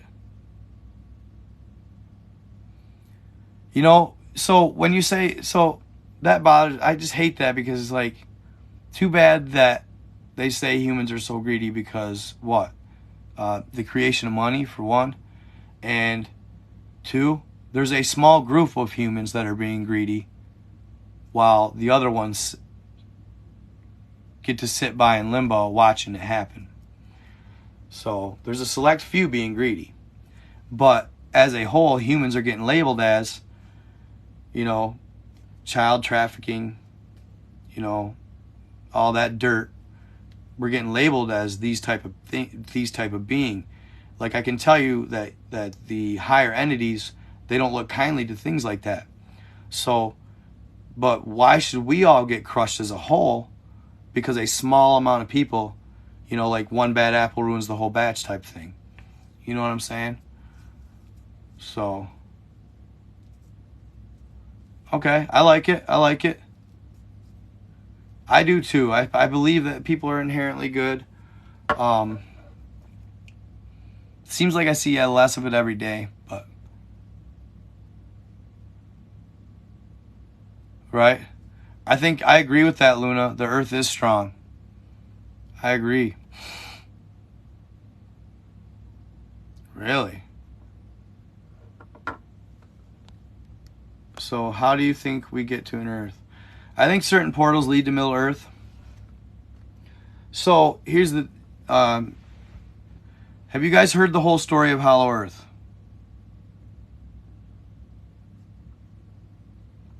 When I first started looking into Hollow Earth, it was a fresh new subject.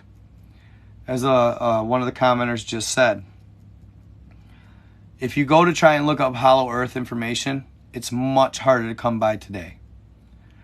And I'm sorry, when this event takes place, when you go look for something that was previously easily accessible and now isn't, it's true. You know what I'm saying? That's what people don't understand. Like, I know stuff like that. That guy that was arguing with me earlier, he don't know shit like that. You know what I mean?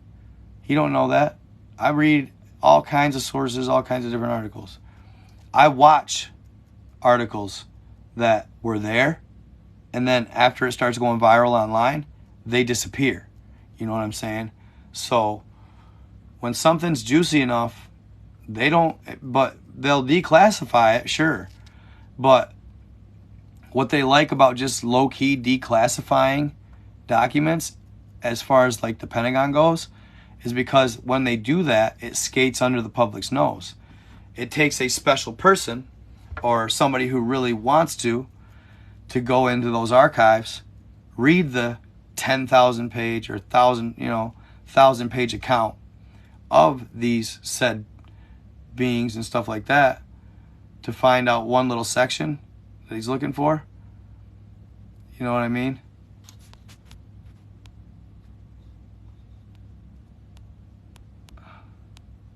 So only certain things get shared with the public.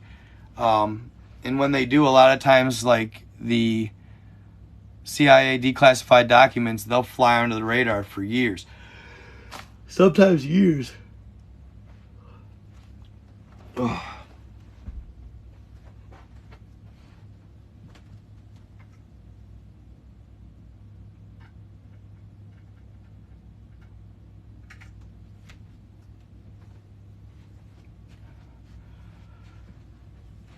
Oh, it's so shitty, dude. My fucking dog, man. Ay, ay, ay. Do you guys like ever swear that people like bring poor events around you? Or like, it's never anybody's fault, right? But it seems like when somebody's around certain times, it just seems like negativity ensues.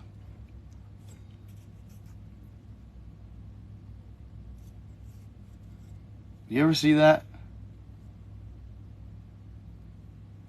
It's a weird phenomena. I hope so, Nancy. Yeah. And I love her to death. We're friends. She's my friend, you know, but it's sometimes like, I don't know, maybe God wants to push you, or karma, whatever, is trying to tell you something.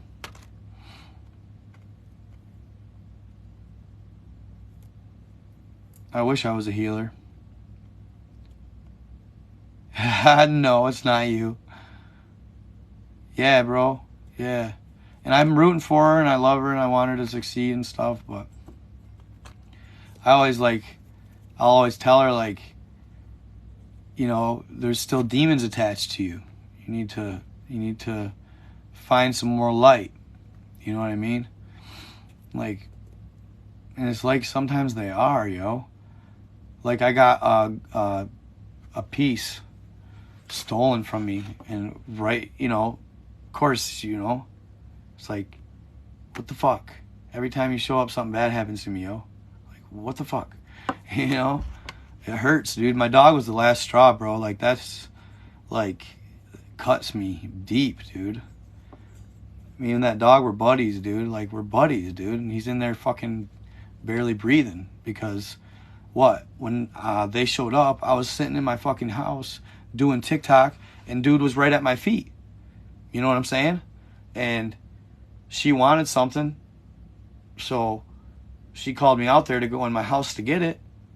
And normally I just tell her to go in my fucking house and get it, because I have a separate dwelling, and I live out, and I talk out here and stay out here a lot. I go back and forth, but I talk out here. And it's almost like she called me and wanted me to come up there for what? Like, every time that I get these people over, it's like they know it's my peak TikToking time, so they come and they interrupt my fucking TikTok, which already annoys the fuck out of me. You know what I'm saying? So it's like, you know, that's the time. You know what time it is. You know the deal. You know? Why? You know what I mean? So then, me and my fucking buddy, Marley, I take him and I go up to the house and I help her out. And as we're leaving, she fucking, the little dog, we got another little dog that I found on the road, and him and Marley are buddies. They're fucking, dude, thank you, bipolar puppy. Fucking thank you for saying that. I'm not fucking crazy. You know what I'm saying? Like, God, I don't mean to get mad and like vent to this live, y'all, but I love y'all for sitting here and listening to my shit. But she calls me up there, and I do whatever for her, and my little puppy runs out, but Marley, my older dog that I've had for years now, since my sister, and I watched him grow up. I was there when we picked him up. Like, dude, this dog means a lot to me, dude. She fucking slams the slide door in his fucking face, practically, because he's a little slower. He's getting old, bro. So he's a little slower, right? And of course, this whole time I'm doing shit, trying to fucking finish that Beowulf TikTok, right? Like, I was just trying to get my shit posted so I could do it before the live. You know? And because I plan on doing a part 2.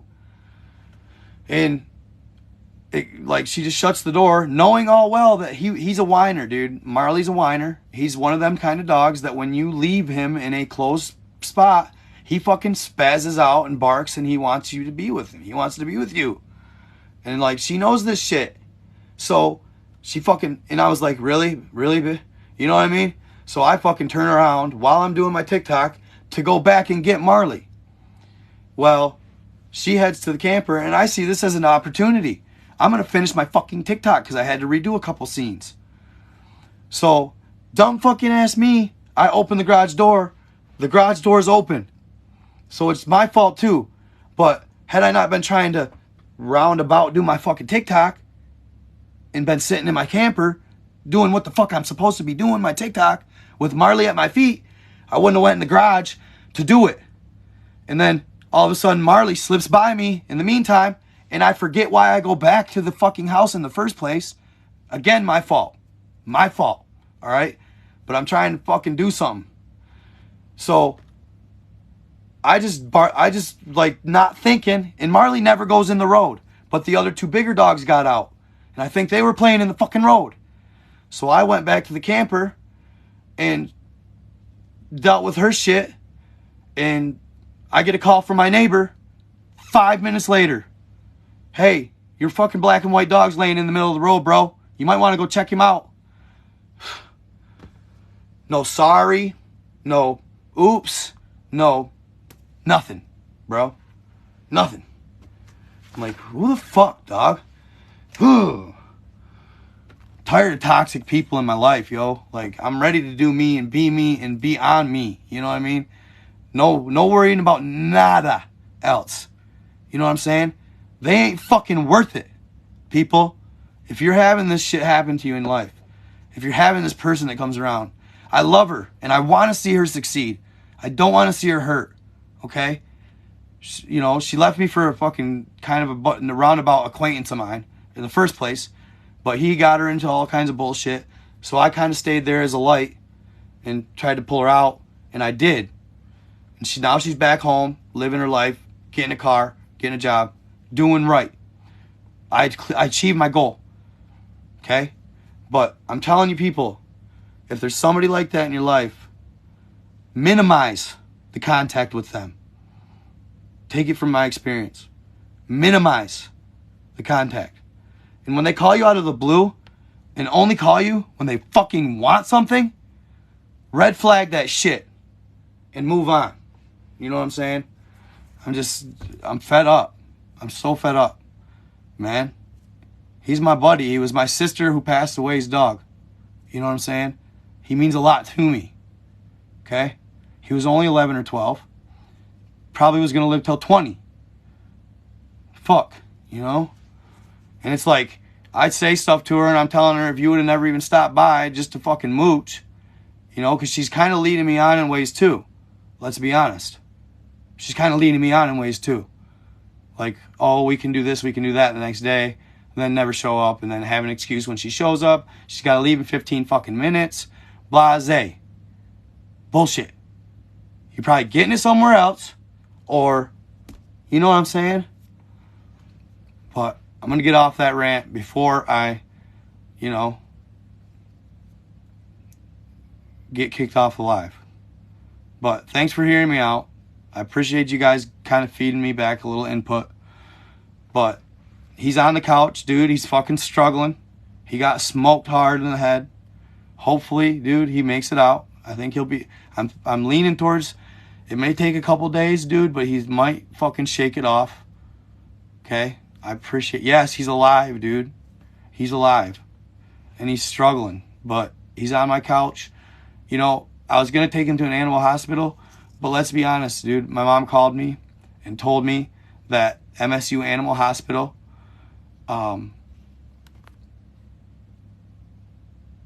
yeah, but then, yeah, right? See what I'm saying? Thank you, Tattoo Bill. Like, pops in just to check. Well, maybe one of these times, I might be ruthless, all right? That's what I'm getting at. Like, I ain't got chicks hitting me up. You know what I'm saying?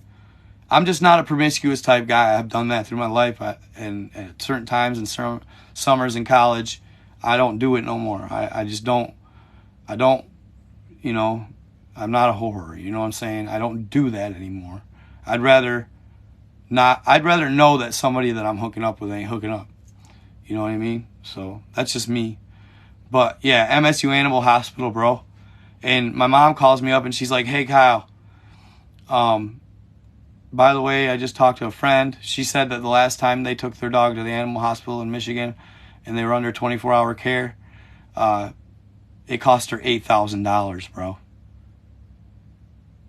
$8,000. So I can't afford it. You know, I'm not going to do that. The doctor I took him down to the vet and he gave him a bunch of hydromorphone. It's supposed to knock him out, but we're just going to, hopefully, he pulls out of it. But I always keep track of this dog. You don't understand? Like, I always keep track of him, you know? And under my watch, you know what I mean? I mean, I know it's just a dog, dude, but still, it wasn't easy. But he's going to pull through. He'll be all right. I hope he shakes it off and his mind ain't gone and he's right. You know what I'm saying? I know, right?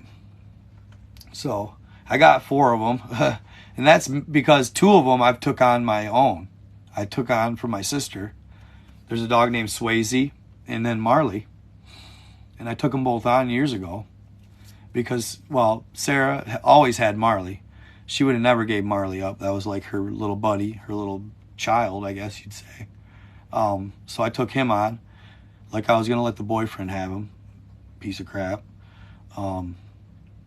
So I held Marley, and then Swayze was already with us for a few years because my mom wouldn't let a big dog live in the house. So I'm one of them people. Like, I love animals, and like I even took on like 6 months ago, took on this cat that a friend said they had that they were gonna have to get rid of or whatever. You know, and I had mice here and there at the time because I had fields living around me. So I was like, sure, I'll take on your cat. Fuck it. I got her fixed. She's a great cat. I love her. So I think they both add value to your life in either way, in their own special way. Cats are actually a lot cooler than people think. Cats' vibes are different. They make you feel a different way than dogs do. So they are. They're filled with magic for real. They were put here simply for mankind, right? That's the way I feel. They were put here for us to make us happy. So I just never thought, the fucker was laying at my feet while I was TikToking. I get after him because he's always like licking too much and shit like that, like dogs do. I'm like, Marley, knock it up, And he always listens. He's a smart dog. He knows what he's doing. But the road thing surprised me, man. Because he never goes into the road. I think that there's this farm down the road that fucking semis, dude. I swear to God, they're going. I'm just probably over a half a mile to 3/4 of a mile off the main drag that's pavement. I live on dirt, and the farm lives down here. My road runs east and west, and they need to get to this paved road that runs north and south to get to the highway. So they come back here. They pass here all day long. And they're driving. I swear to God, one of them, dude, in a red truck. I think he might have been the culprit. Because the second time I seen him drive back by my house, he fucking drove really slow. And we got a slow down sign out front because we got dogs. And it's like he's just done so good for so long that it fucks me up that, he got hit, man. That's why I say it's like a fucking omen. You know what I mean? I don't care. That dog never goes in the road. But he probably went in the road because you slammed the fucking door in his face. And he was pissed off because Puppers, the little one, got out. And you fucking slammed the door in his face. So it looks like your favorite. So stop being a stubborn little ass a-hole. Sometimes Marley, he'll go near the road when he's pissed off at you because he knows you don't like it. Okay? Well, there you go. And I shouldn't have been nosing TikTok, but I would have never been. That's just the whole point. It's fuck. And then there's just no sympathy. None. No fucking empathy at all. None, bro. No, not my fault. Fuck you, man. Fuck you. You know what I'm saying? Sorry, guys. That's the last I'll say of it. But, fucking jerks my chain. Sorry, TikTok. No more profanity. But yeah, so it's been a wild night. I look better than I was. But yeah, see, dude, and I thought about that.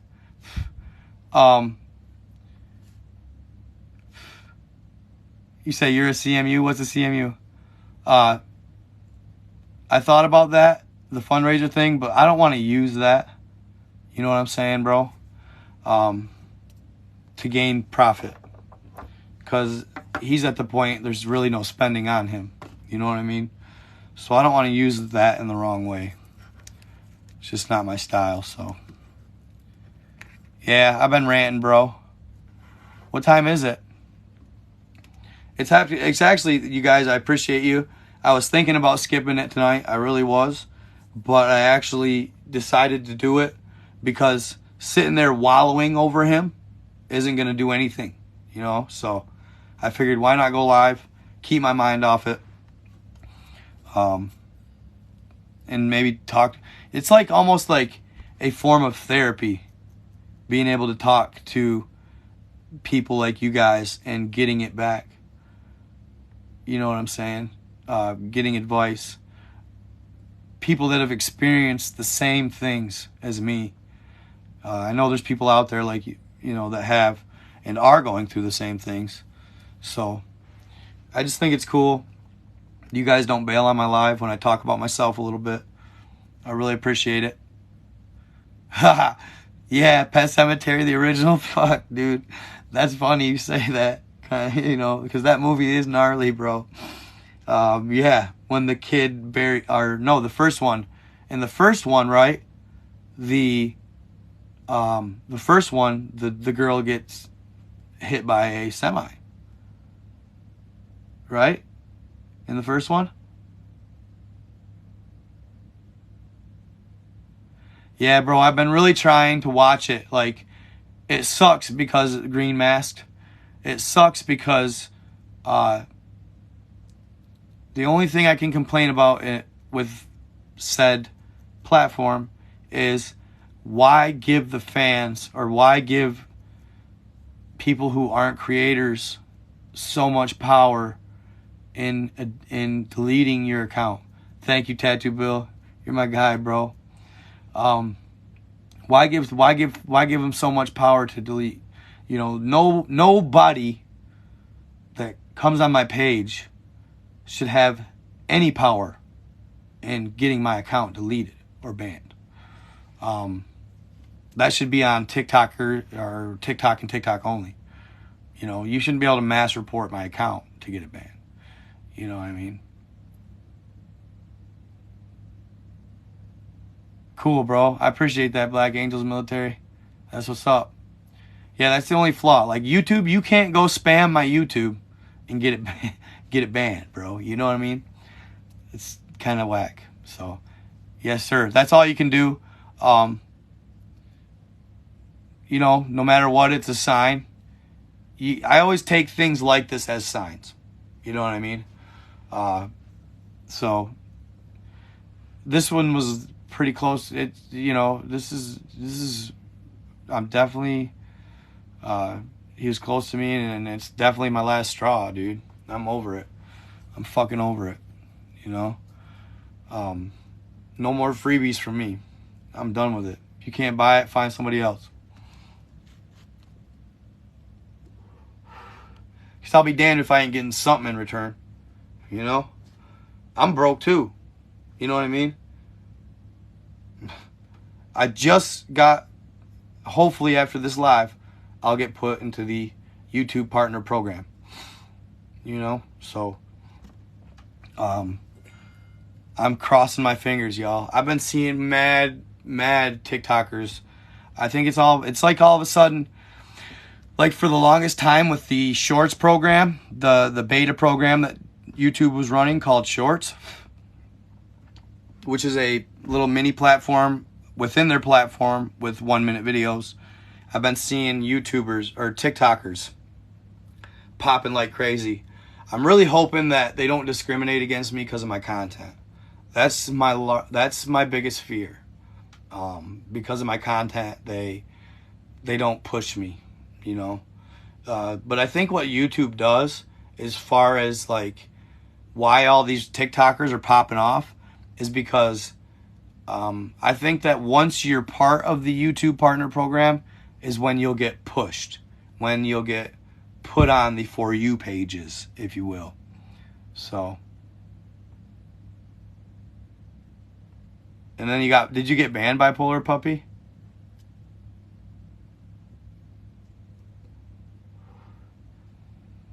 Did you get banned after they reported you? I've also noticed another thing, as far as for creators out there like me, take this advice, because it's true as hell. No matter how nasty, I'll repeat that, the comments get on your videos, don't reply back. Don't reply back. Unless it's something like unoffensive. Don't clap back and talk crap. As bad as you want to. As nasty as the comments get. Don't feed into that negative energy. Exactly, Aaron. You just delete them? Does everybody do that? Does everybody delete the hate comments? It does give them powers. Thank you, Kay Lynch. Appreciate you. Dancing Beaver sunglasses. Take it. Thank you, Dane. Awesome. Nope, I don't either. I don't delete the, don't. Thank you, Hammer. I appreciate you, bro. For real. Did you get your account back then, Green Mask Guy?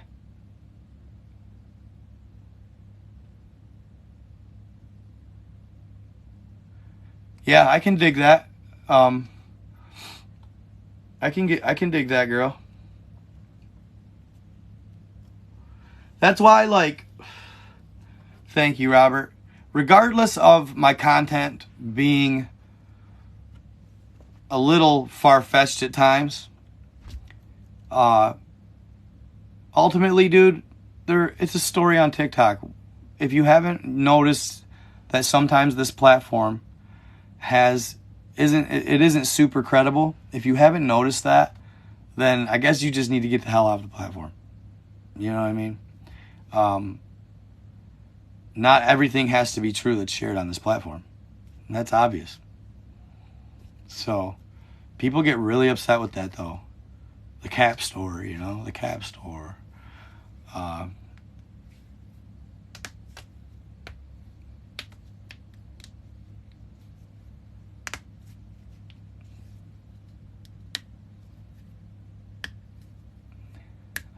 5K.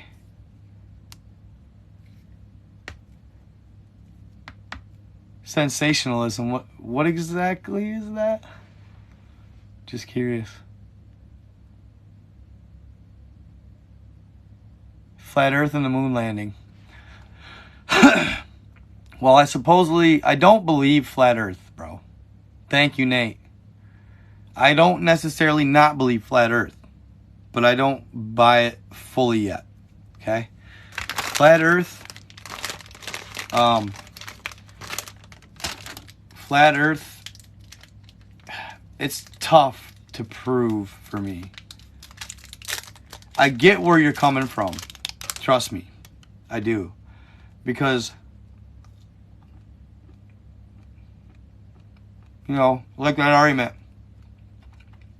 If the world was round, right? Then why, when they're setting roads, don't they have to grade to the curvature of the earth?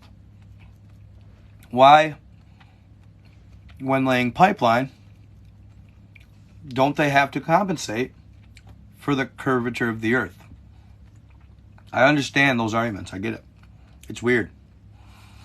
You would think if the earth was curved, that when we lay pipe, or in miles of road, that you would have to compensate for that fall or that rise at some points as well. You know?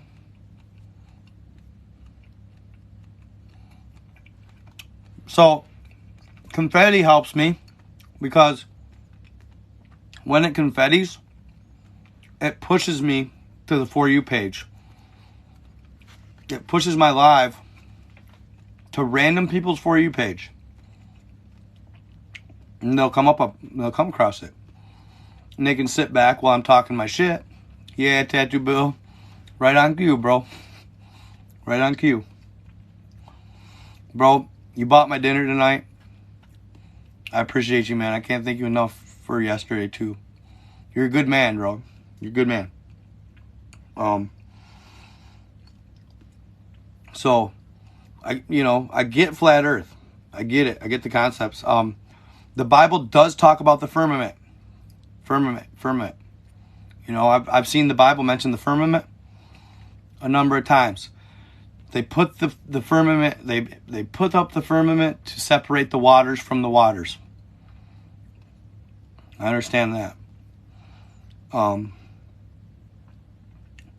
But the theory I come across while looking into flat Earth was the ice wall.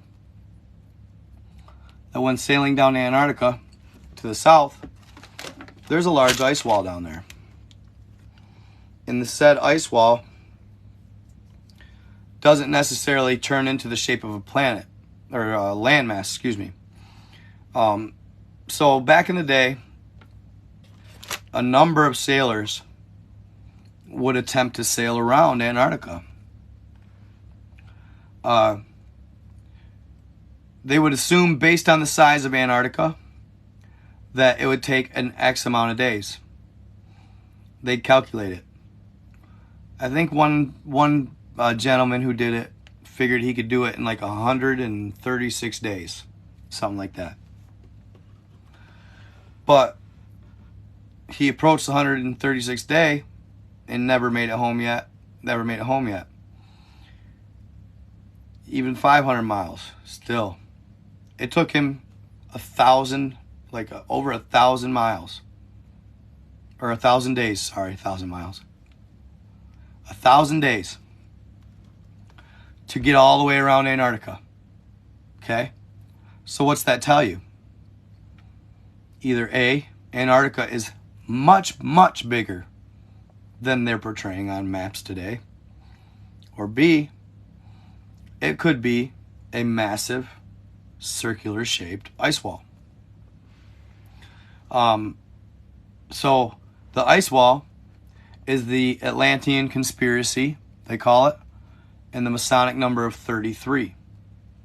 The Masonic mystery of 33. I went over this in my last live, but for the newcomers, I'll check it. So 33 because said ice wall has one entry point and one exit point known as the summer gates.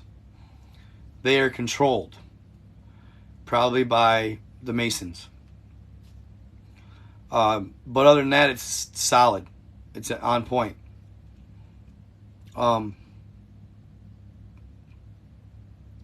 So when Admiral Byrd went down there in 47, there's a reason they called it Operation High Jump. Because they knew that when approaching Antarctica, there is really no place at all that you can just pull a boat up and hop out, walk up the land. There isn't one. All the way around the whole continent, you got an ice wall, and it's so many feet high. So, knowing this, Admiral Byrd's generals referred to this as Operation High Jump, and that's because when he pulled up to the ice wall, Admiral Byrd had to high jump to get on the plateau, to get on the icy plateau. Meaning he took all of his equipment and all that stuff, all of his soldiers, and he had to go boom. He didn't just pull up to shore, land, and go on with his day. It was rigorous, and it was a pain in the ass.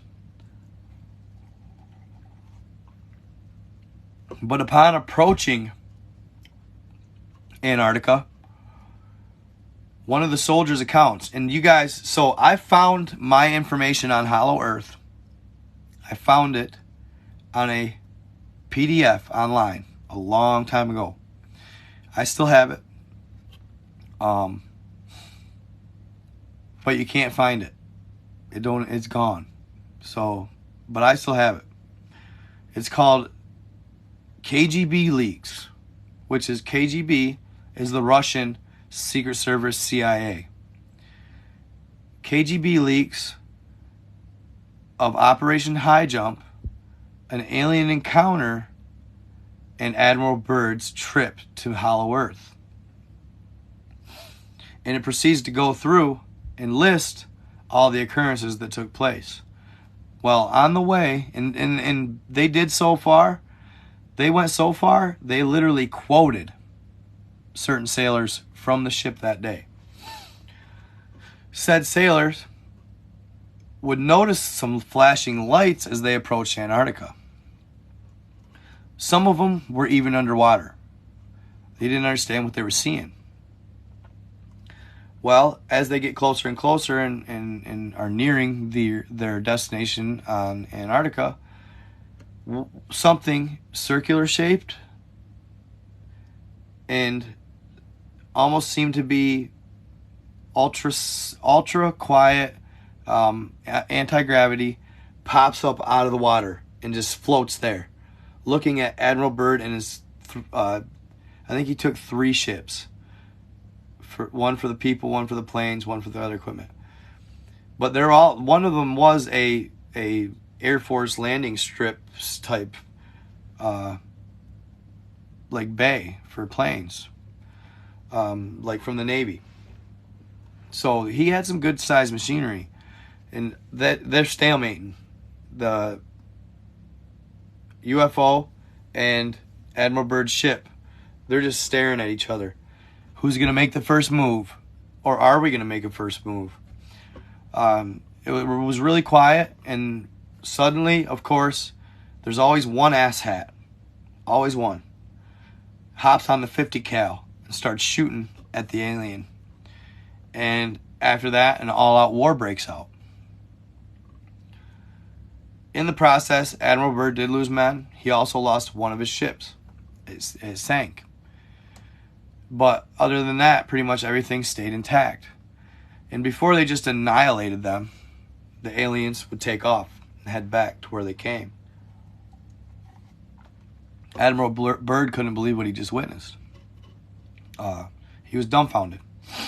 So he gets ashore, moves stuff on shore, takes care of the lost soldiers, the planes, etc., and continues with his expedition. He's only there 2 months. So finally, he decides, after like a month and a half, to take his puddle jumping plane and see for himself if he can find the entrance to Middle Earth, Inner Earth.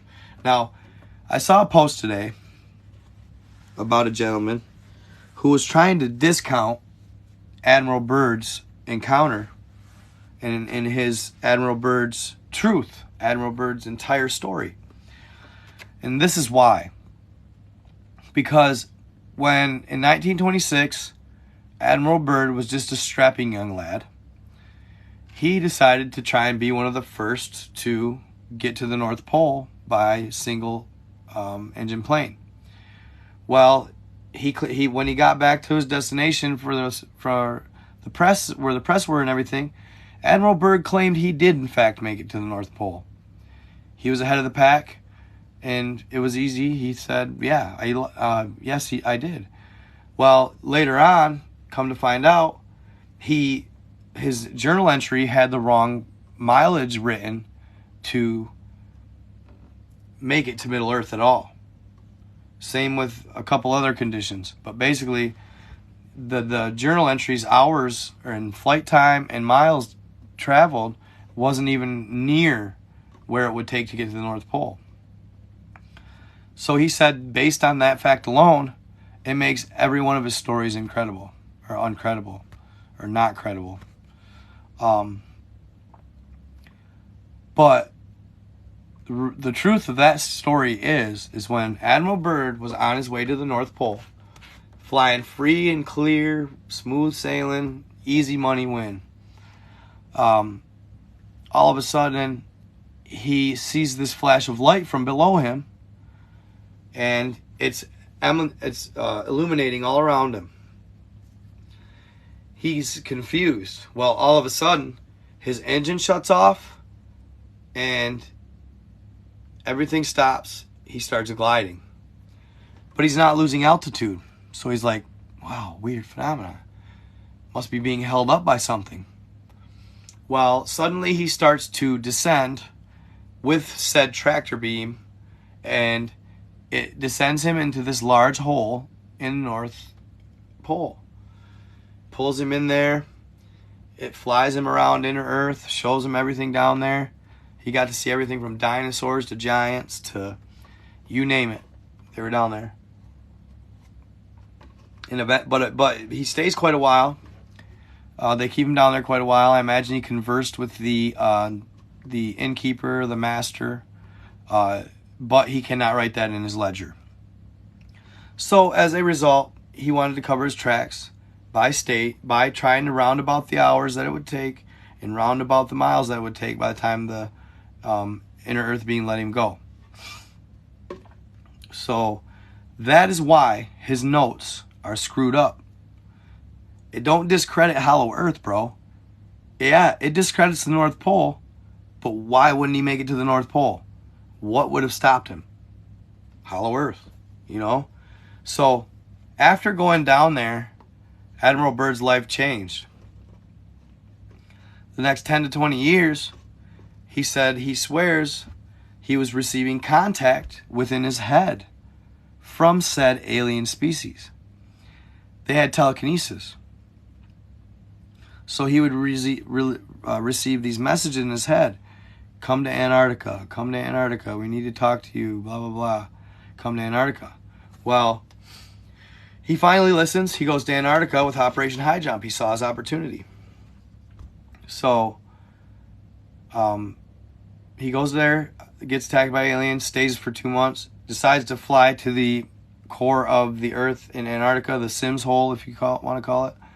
And as he rolls over the hill, he looks down and there's just a large plain of peat moss. Like, could you imagine that feeling? Peat moss for your yard. Let's go. It'd be awesome.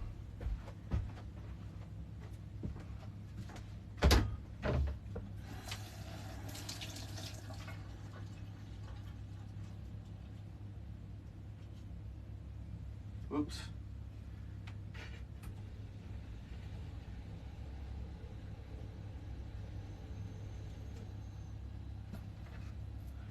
I always drink lots of water, y'all.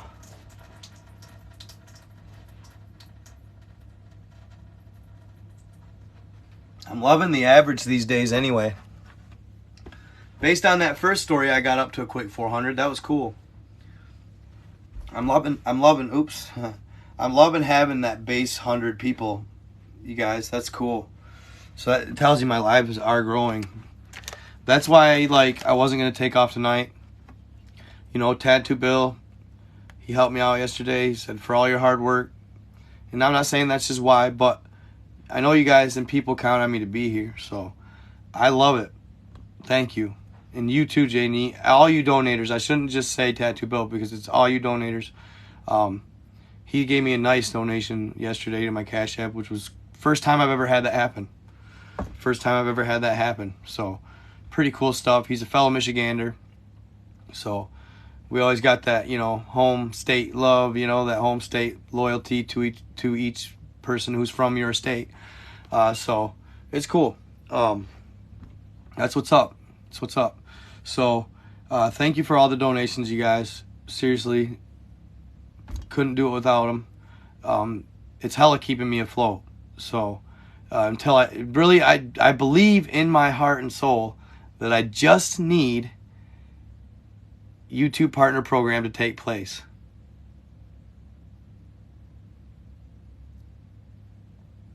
Knife Belly boys. Thank you, Nate. Loving the flower, bro. That's cool. Thank you, bro. So I'm gonna. It's in basically what it meant. What counts I see with the lives. What counts is a consistency. Consistency. Same time every night. If you can't do that, you're never going to get nobody to be in your lives. Yeah, for sure, no problem.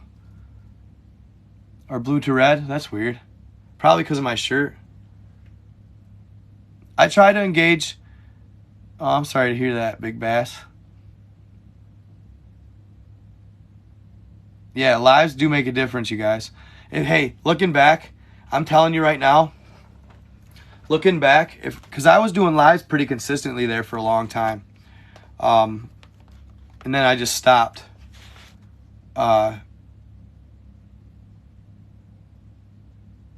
Nate? Oh, I'm doing good. I'm doing good. So, yeah, I quit doing lives for a long time. And you guys, I am telling you,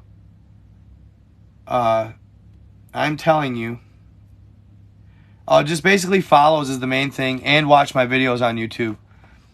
Even if they're repeats, you'll find some on there that aren't on TikTok, quite a few of them. And also, what I do on there as well is combine all of my TikToks that are multiple parts.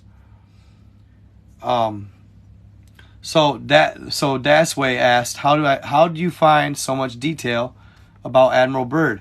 Bro, you don't even begin to know. I got way more detail than that, dog. Somehow, some way, how did I stumble on that? Somehow, some way, I happened to get online and I was doing some research and I just stumbled on Admiral Byrd and his lost diaries. So I literally stumbled on the lost diaries of Admiral Richard Byrd, bro, where he writes in detail, far detail, what exactly took place. So that's way, if you want to listen to it, check. Who is it? All right.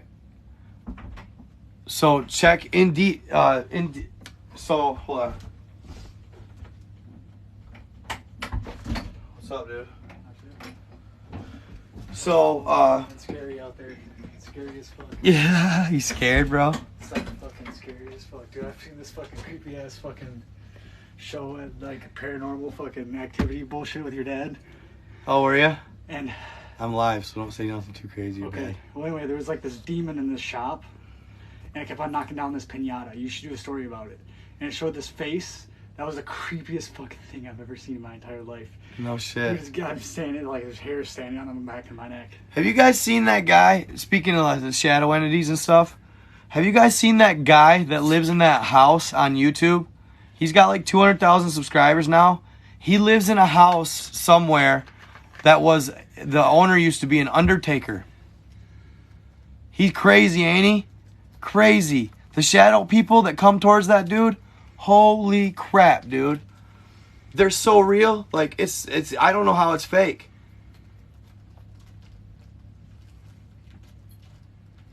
But it's still cool videos, bro. Still really cool videos. Do you know that guy's on YouTube? Oh, it's awesome, dude. That guy's on YouTube with 200,000 subscribers and isn't taking a dime, y'all. He ain't part of the partner program. More money than brains. Know what I mean? I would take the money. Shit. No, but what I was going to tell you, Dasmas or whatever. My YouTube, bro. I take a half hour. There's a half-hour video on YouTube, bro. For all of you, if you want to check it out. But it's the lost. You can see in the title the lost. It'll be like a picture of me just with like reading. It's the Lost Diaries of Admiral Richard Byrd. It's a half-hour segment, and I read his documents word for word. My YouTube. If you click on the little camera on my homepage. So if somebody's on a live, it took me a while to figure this out, but if somebody's on a live and you click on their page and you think you can't get to their homepage, it's not true. You just got to click up here on their logo. Just click their picture again and again, and it'll take you to their homepage. So it's on my homepage. It's the little camera up by my bio. That's where you'll find most people's YouTubes on TikTok. Up in the bio, or right up next to the bio, you'll either see a little play button, which is YouTube, or a picture camera, which is Instagram. But if you click on it, both will come up. Both will come up. For some reason, TikTok don't let you choose which one you show. Probably because, I don't know. It seems like them and YouTube kind of, for a long time. They didn't want to help. One didn't want to help the other. They still really don't. So, but yeah, dude, the Admiral Richard Byrd story, dude, when he goes down to Middle Earth and talks to the master, fucking cool, bro. Insane. Like it's so you guys ever read stories or hear stories that are so in-depth in detail that it doesn't seem like they could be fake? Like, how could somebody be making this up? And on that token, and on that note, when I was reading about the Book of Urantia, it stated, the Book of Urantia stated that anything, so we are all on the same network, okay? The same energy frequency network. Not the same frequency, but the same network. We're all on that. And everything we learn, for example, everything every human being on Earth learns gets, say, put in a hard drive. Okay? And whatever's in that hard drive is every human experience known to man in history and the present and probably the future. So, if you think of something and it's something wild, out of the box, nobody's ever thought it before, that's not true, because they have. You can't manifest. People cannot manifest or think about things that, say, haven't happened to other people already. Isn't on that network of experience yet. So if somebody hasn't already learned the behavior or the truth or the set event, what we were just talking about, if somebody hasn't already learned it, ain't nobody going to go out and write a book about it. Because the humankind or the human experience hasn't seen that yet. It's kind of like the 100 monkey theory in consciousness. The 100 monkey theory. The 100th monkey theory in consciousness. Show them your ruby. That's a pretty cool story. Yeah, that's cool, huh? Show them. You're like, yo, check out this ruby. Yeah, I got this ruby a long time ago. Isn't that pretty cool? Show them the thing that makes it look like it's real. They aren't cheap. I used to have a really good collection. This is the authenticator card. I used to have a really good collection of stuff. Shit, dude. What'd I do with my bracelet? I didn't steal it. Swear to God. Oh, man. It's somewhere. It's probably inside. Have you guys heard the 100 monkey theory? 100th monkey? Shadow beings are awesome. No, I'm just kidding. Collective consciousness. They're not. That's the kind of God I believe in, is the collective consciousness of us all. Yeah, we're all on this. It is real. All on the same network. It's real. Yep, I don't know it is. I fucking tapped into it a few times. Dude, I've been having these people hit me up saying they're remote viewers, trying to give me information. But they say the government knows when they remote view.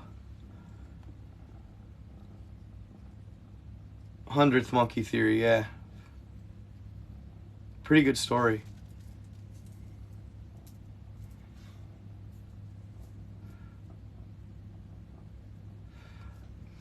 Yeah, they've been telling me like all kinds of stuff. I know what really went on in Afghanistan, if you want to know, and all this shit. Some guy hit me up on my live, or my messages. He was telling me that, some guy hit me up on my messages. He was telling me that something bigger happened in Afghanistan, that there was more to the story as to why we left abruptly.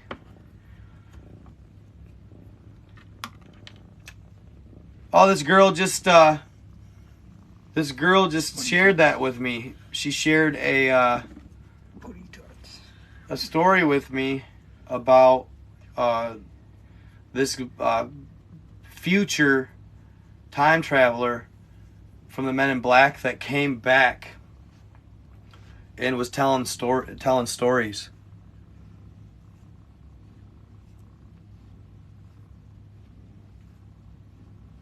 Yeah, there is always more to the story. You believe that, Hammer? For sure.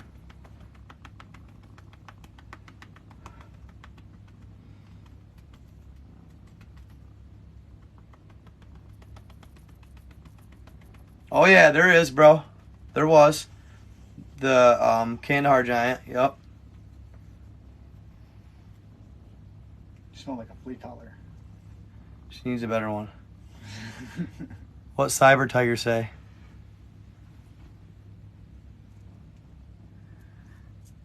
So the 100th monkey theory, I'll go over that real quick. That'll be my last story. Yeah, it was in 2002.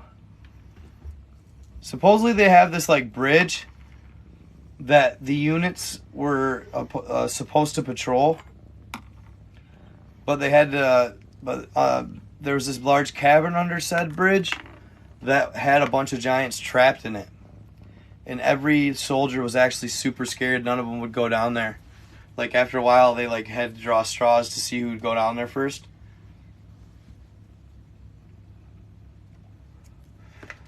Because everybody was terrified. Oh. Stargates are basically teleportation portals.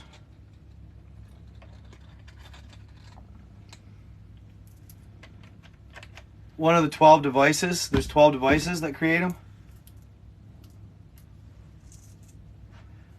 That create this ancient world.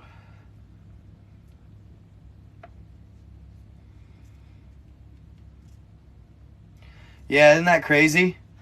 Where a lot of them intersect. You guys should have been in my live yesterday. I did a video on that.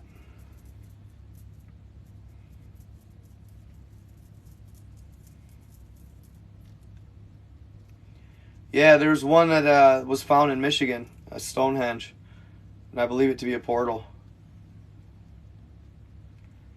But with the 100 monkey theory, they were on a Japanese island, and there was these little monkeys, these little white monkeys, inhabiting the island that were only native to said islands and some surrounding these islands.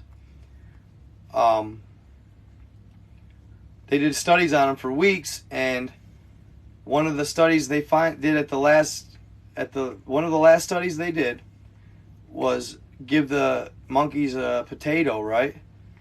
Well, the first monkey started eating the potato. The second monkey kind of started playing with it, pawing at it. But the third and fourth monkey washed the potato off before they ate it. So they took it over to the ocean side and dipped it in the water and washed it off before they ate it. So upon seeing this behavior, the other monkeys started doing it. All the way up to 5th, 6th, and then 10th, 20th. And then before you know it, 100 monkeys. But they noticed something odd on the 100th monkey. When the new method of washing your potatoes hits the 100th monkey, they noticed that when they went to the other islands to feed the taters to the other monkeys, they would automatically, every one of them, every time, wash the tater before they ate it, without even knowing what they were. So they assumed that when the 100th monkey learned this behavior, it using a conscious thought or a conscious mind, that experience spread all around to all the monkeys of the same species.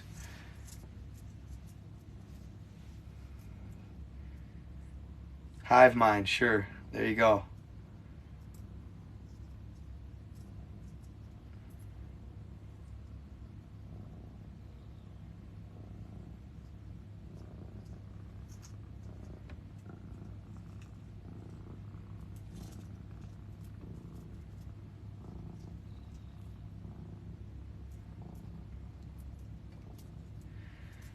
Yeah, dude, so err on the side of caution when looking at these teleport stations, these stargates. I know that, so there's a rumor that on the land, at least, there's a rumor that there's actually, at each Stargate, there's a clan of Bigfoots guarding them. Oh, shit.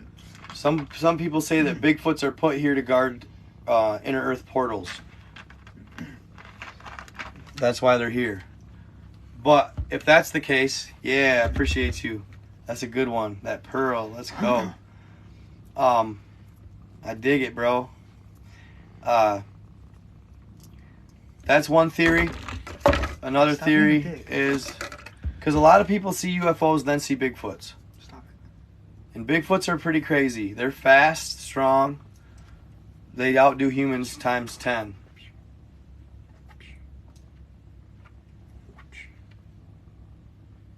I believe giants could be too, for sure. Thank you, Nate, bro. Thanks for the gifts, guys. That's really cool. You little bastard. Hopefully I did pretty good tonight. I think I did average. I think I did solid. Not quite as much as I usually do. I don't know what happened to Sammy as Tammy. She was always on my stuff. I hope I didn't upset her by telling her that day that, or saying that day that Tattoo Bill edged her out on the gift thing. I wasn't trying to make her feel like she wasn't. You know what I'm saying? But I hope I didn't offend her. Dick. I always go live around 11. Wait till a little after. Wait till a quarter after. 11:30 after at the latest. If it's 30 minutes after, I won't be on. But bro, I've been going live every night, no matter what. So plan on me going live every single night, no matter what. I want to grow my lives. I got a lot of haters on my content. Thank you, Dane. I got a lot of haters on my content, but on the same token, got a lot of people that like my content too. So 11 Eastern Standard. Sorry. Yeah, 11 Eastern Standard Time. Yep. And I think Cali is 3 hours behind us. The Arizona's just 2 hours behind us. And then Central Time is an hour behind us. Then Eastern Standard Time. Yeah, bro, for sure. It's rock. It's rock. It's not food. What's too big? Stop trying to knock the ashtray over. Dick. Thank you, Dane. Appreciate you. Oh, I see. They're trying to make it smaller, eh? I believe that.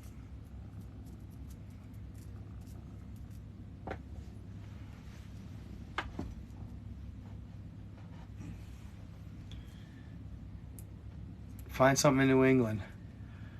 Yeah, I could look into that. Okay, I see. Go Wings is right. Yeah, way more, bro. Way more. If you can tap that energy. I think the ancient civilizations actually could easily tap into that energy. Like by way of machine.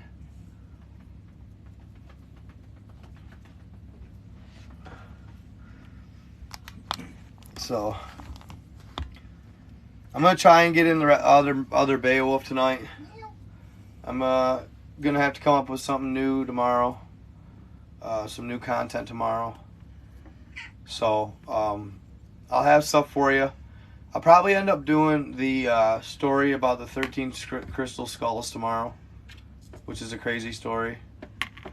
13 crystal skulls, and then I'll find a couple more. Actually, I know what I'm going to do. The Alaska, in the Alaska Triangle, there's a large underground alien base within the mountains. Probably do that. People love the alien stuff. What else is there? I'll come up with some stuff. They got new content out all the time on online, so I'll come up with some stuff for you guys, all right? I love y'all. Appreciate you guys. Thanks for coming out. Thanks for the donations. I'll follow you after this live, and you guys rock. Appreciate you. Come back tomorrow, 11 o'clock, Eastern Standard. Peace out, fam. Stay in the light.